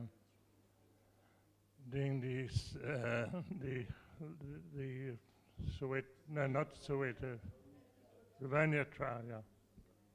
We'll try and find it. Most of the books that were banned survived because people hid them and they have resurfaced. Most of the banned books became very popular because anything the government banned became very attractive. So most of those books survived. Are you making notes, Miss Publisher? We must try and find that book. Yes, thank you. Dr. Remenans? Thank you very much. I would like to go back to this, the publication of the book. You say you first read the story when you were like 20 years old. I come from the Waasland. We claim that Reinaert is set in the Waasland, in Flanders. So I read it, well, we had to read it at school when I was about 6 or 7 years old. I'm assuming now that they let us read the children's version, because I can't remember the sexual connotations of the story. But if I now think, I don't think I've ever read it since. So if I now think of Reinaert, I see images. I don't think in words, I mostly see images. And when I heard you now saying that when he goes on his pilgrimage, he has this the cape of the bear and the boots and whatever and the gloves. It's a story that needs images, and you also made in your one of the things you said that the contemporary tales of young people or graphic novels is animation. So my question is, going back to the book, there's no images in here. Would you not have made it more accessible for young people if you would have put nice drawings in here? I love the cover. I think Reinaert looks a little bit too innocent here. I love it though. But would that not have been a way to drawing in young people from South Africa into a story that is set at another side of the world, but is universal actually?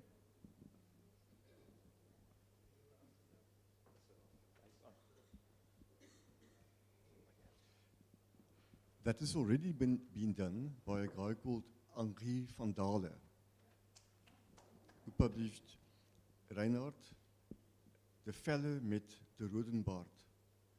And it was translated by Daniel Louw with the original illustrations that was used in the Dutch version. My constraints were simply fiscal and monetary. If I had to get an illustrator, it would have taken another year longer or more, and it would have cost a lot more. If I'd lived in the Middle Ages, I might have been a monk, and I would have access to people drawing figurines in, what is the right term for that? I can't claim tekeningen, but there's illuminations. Yeah. Medieval manuscripts, sometimes they were used as doodles because the monks grew bored by copying. But sometimes, they are beautiful, multicolored, silver and gold. It attracts the eye, first to the graphics and then to the text. But I never intended it as a children's book. And the funny thing is, when we studied this text 40 years ago, Lina Spies, the poet, was one of our lecturers. And when she was at university in the 60s, she had to use a censored version of Reinaert. Reinaert had been censored right through the ages. There's a translation from 1830, and it's actually incredibly funny when you read it. Because the guy, I can't remember his name, it was retranslated by Hellenga in 1958. And he comments on how this guy in 1830 translated it from Middle Dutch to 19th century Dutch, but he avoided all the sexual pitfalls and all the religious pitfalls as well, so as not to offend the readers. And it comes down, it boils down to a cop-out. Because, for example, when Tibet bites off the pastor's bell, one of his bells,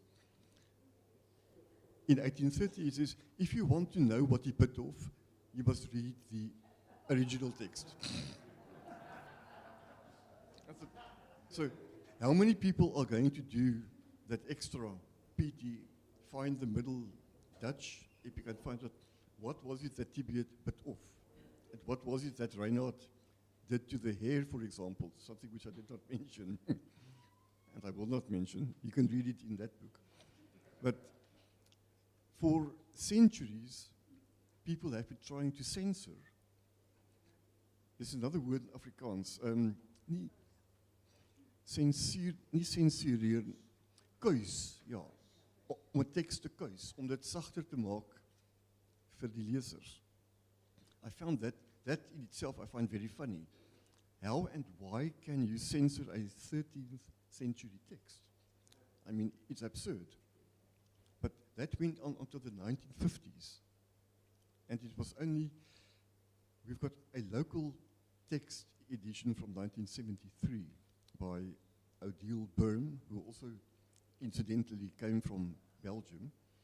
She was a lecturer at UNISA, we were colleagues, and ՀXM van der Merwe. And they did a text edition, and they were also very, very careful in their footnotes not to explain the sexually explicit.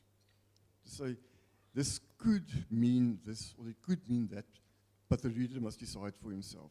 And I thought, that's also a cop-out, but if you had known South Africa in the 1970s, you would have understood. It was the time of high censorship. But in terms of graphics, I'm sorry, I never thought about that. If there's ever a second edition, we can get a cartoonist to add some. Sonja Loots. My question is to Dr. Magona and my UCT colleague, Dr. Guzula. We are aware in Afrikaans that the indigenous Nama tradition, that jakkals and wolf stories were codified ways for colonized people to think about colonization. It was touched upon by Jethro and as indeed by Dr. Thijs. The stories that you mentioned of Jakalashi, is he also a resistance figure, as was Reinhard, or is that not part of how it's featured? Well, I think Jakalashi could stand for somebody coming to steal the heads of cattle, right? Because Jakalashi always finds sly ways of doing things and getting what he wants. So if you then work with critical literacies with children, then you would unearth those messages from the stories, because this is what we do in literacy studies. So that would be like a wonderful exercise to do with these stories if they were available. We don't readily see them available as separate books or as separate stories. Sometimes you find them in an anthology, which is so rare that you can't replicate and give to many schools.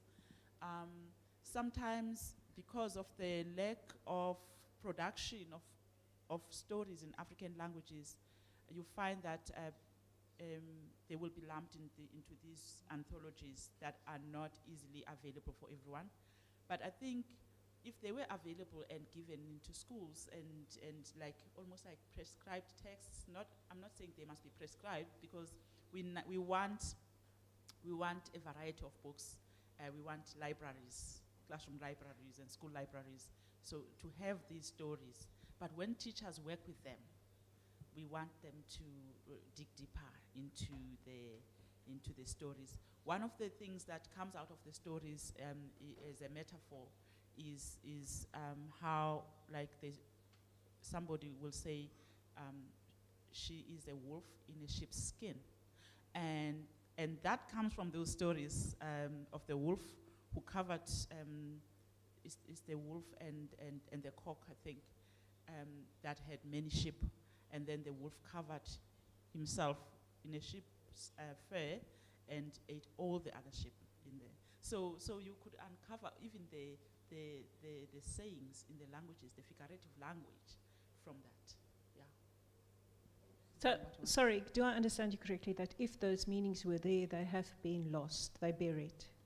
Yes, they have been lost, and so and because storytelling, though we know we have a rich oral tradition of oral storytelling, it becomes lost in urban areas in particular, where people are chasing to go to work early or come late in the evenings, such that there isn't storytelling happening in the household. Though we are reviving that in reading clubs, for example, there are some, but the reading clubs are not all over. So we see pockets of these stories told there and there, but we want them to be readily available for everybody.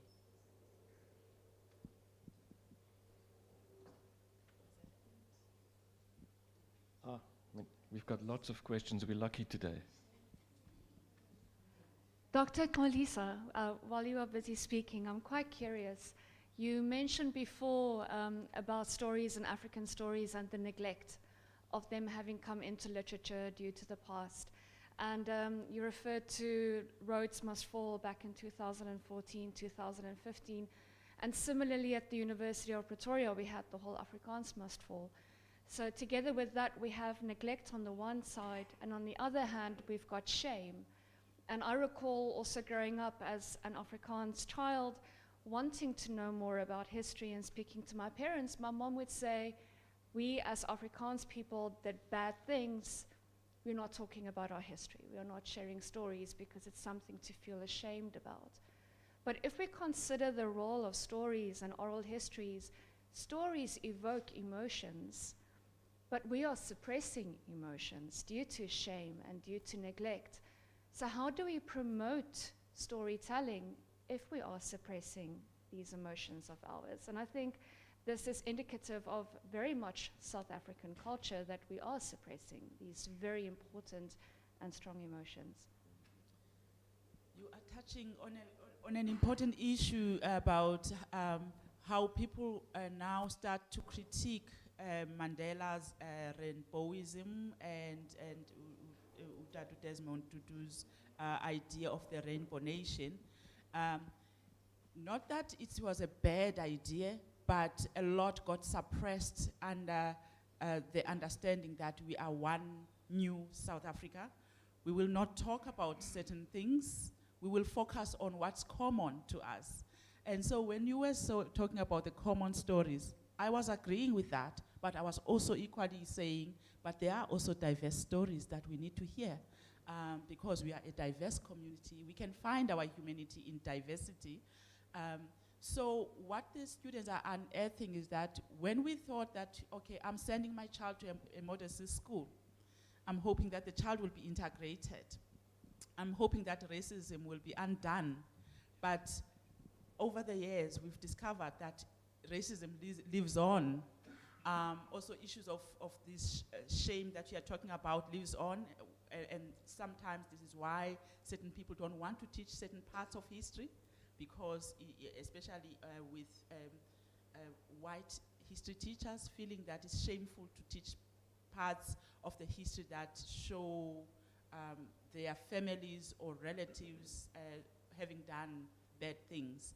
So I think we need more dialogues actually that are open to talk about what's common, what's different, what upsets us.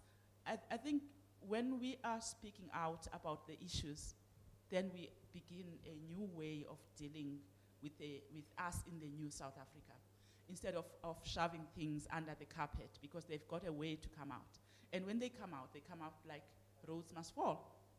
And everybody's shocked that these students who went to multiracial schools, where we thought we are building a nation by integrating the children, but when we did that, we actually asked them to assimilate rather than to deal with the difference or to accept difference in that the students can express their differences with no fear of being criticized in the school for being different.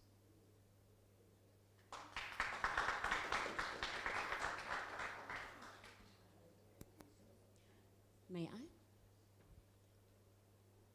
Finding commonality, Xoli, does not mean one does not recognize and accept and embrace diversity.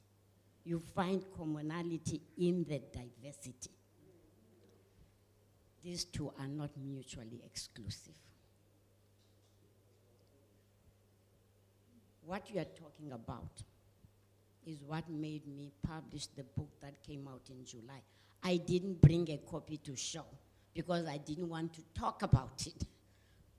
But your question and your response makes me, I published a book of essays in July, Wits University Press. The title is, Xoli, I Write the Yawning Void. I wrote those essays for the things we don't talk about as South Africans. The things that are crucial if we are ever going to emerge from the dark ages of our past. The past happened. No one can deny that. No one denies it unless they are crazy. But we are not there now. We are here. How do we go on? How do we live and become the human beings we are all meant to be? It doesn't mean you forget, but it surely doesn't mean you cement yourself in shame or in anger. Definitely not in blame for me. Blame for me is out. I found in my personal life, blame is no gain. I gained nothing from blaming anybody. You can blame. How does that solve the problems for you? I write the yawning void is because of that. The 4 essays in the middle are the real essays. Part 1 is how I became a writer, what made me write. If there had been no, I discovered, if there had been no HIV/AIDS pandemic in this country, I might never have even thought of writing. The last is about writing about my writing. The real crux of is the message in the 4 essays in the middle. One is called, It's in the Blood, about self-hate here among us. It's in the blood. The other one, the title is, We Are All Racists. Did you know that? I'm a racist, you are a racist, we are all racist. Let's relax about it. I redefine what racist means. We have been, to my way of, racist means I'm human, and because I am human, I'm sighted, and because I'm sighted, I see difference. That for me is racist. And if you are like me, you see difference in skin color, we are all racist. Nothing to be ashamed of.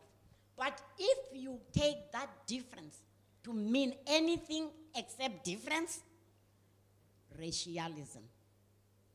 That's what we must all rid ourselves of. This means nothing. It doesn't mean I'm superior to you. It doesn't mean I'm inferior to. It means nothing. It doesn't mean, doesn't define you. Characteristics or character doesn't mean pride. So let's accept we are all racist and say we are all racist and relax about skin color. And then I found this here. That's what it means, nothing. Racialism is what we all of us have to clean out of our system. Nobody is free of racialism. We all learned, not just in South Africa, world over. This indoctrination happens. We are all born innocent, but you do not escape indoctrination. But when you know better, when you're 16, 17, 8, you find that and you clean yourself. Clean yourself. It's not worth it. But don't go around feeling ashamed of something you haven't done. But take responsibility for your life today. That's it. We are all, you know, let's, the other one is do not choose poverty. There's a choice there too. Thank you.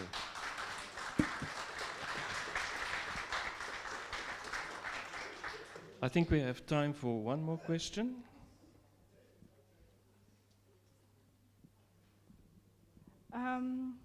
Okay, hello. So my question actually adds to what was asked now and what was said.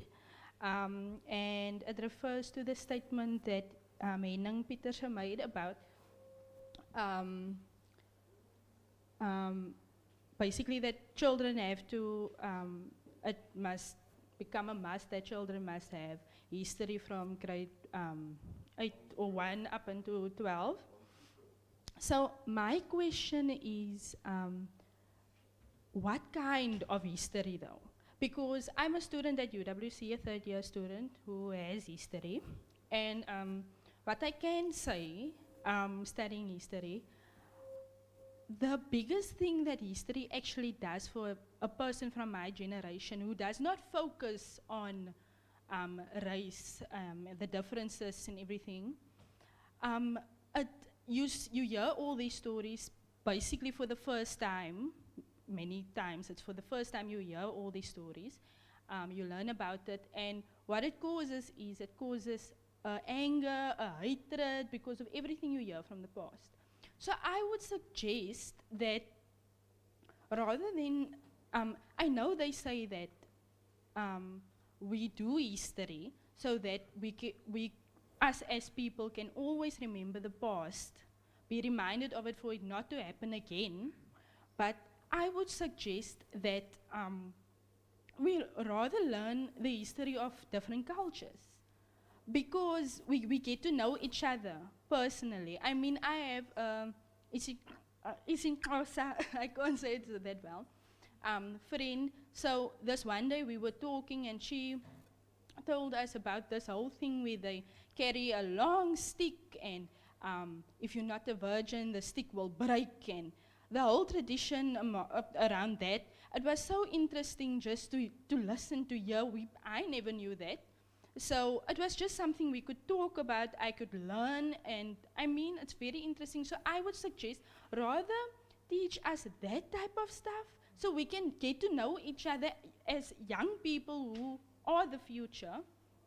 And we could also talk to each other. We could, you know, it creates conversation also, that was also spoken of. So I just want to know, do you agree that they could rather bring that in? Because the history, it's past stuff. We know it should not happen again, but at the end of the day, it just brings up unnecessary emotions. It reminds you of stuff, you know?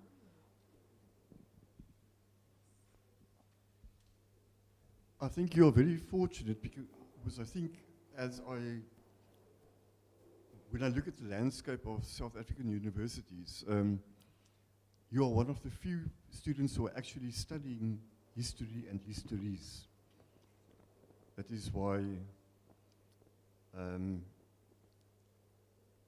who was the guy who wrote the histories, 2,500 years ago?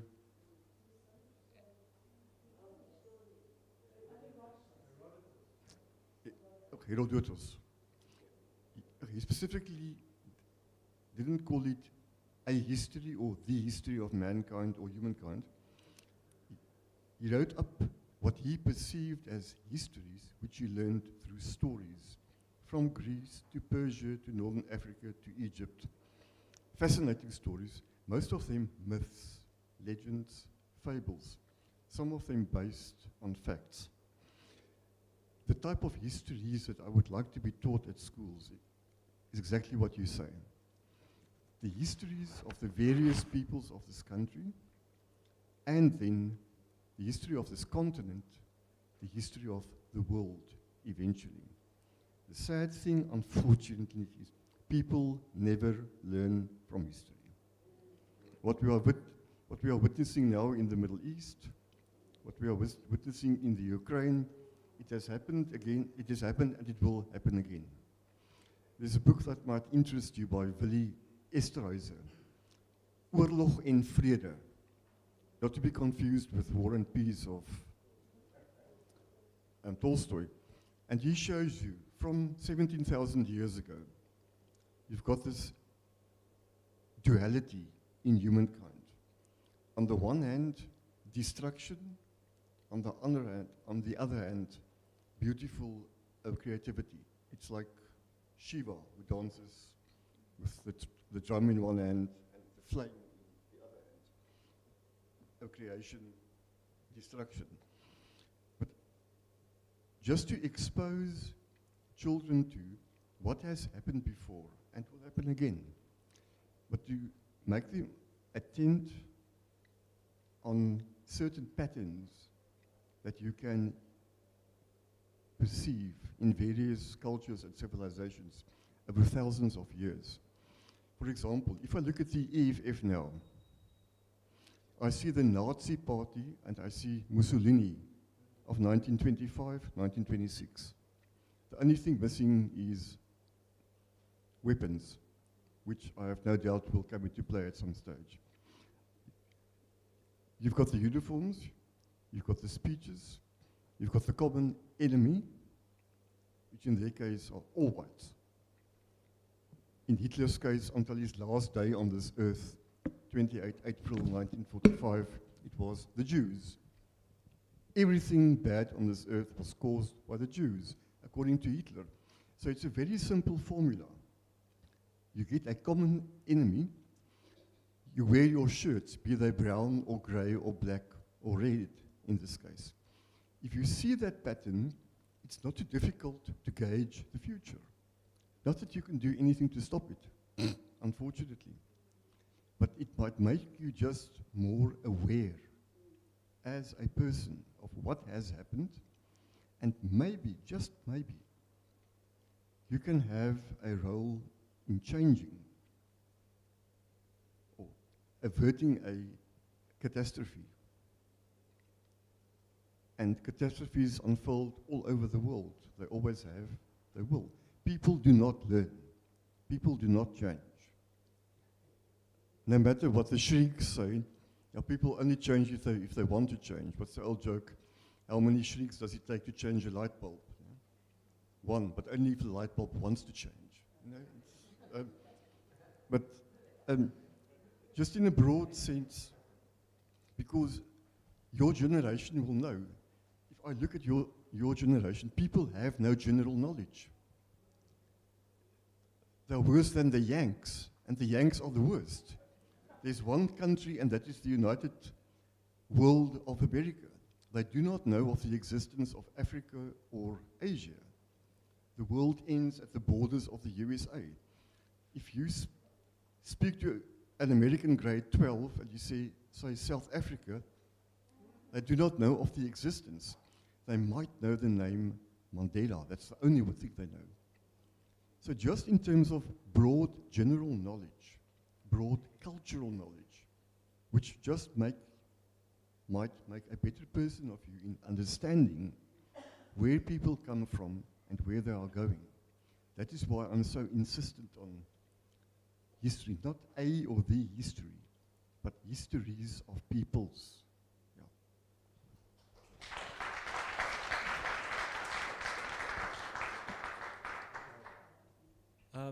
On behalf of my fellow panelist, Nokuthula Mbenyane, I would like to thank our fascinating members of this panel, Professor Henning Pieterse, Jethro, Louw, Dr. Sindiwi, Magona, and Dr. Xolisa.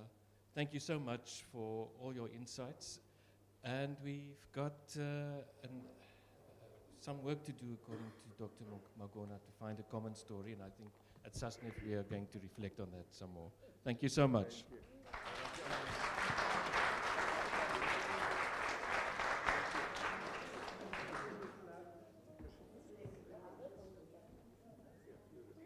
Thank you very much for making this day possible. It has been a lovely, lovely morning. Thank you so much for having shared our festivities. But let's continue outside with some wine and snacks, please.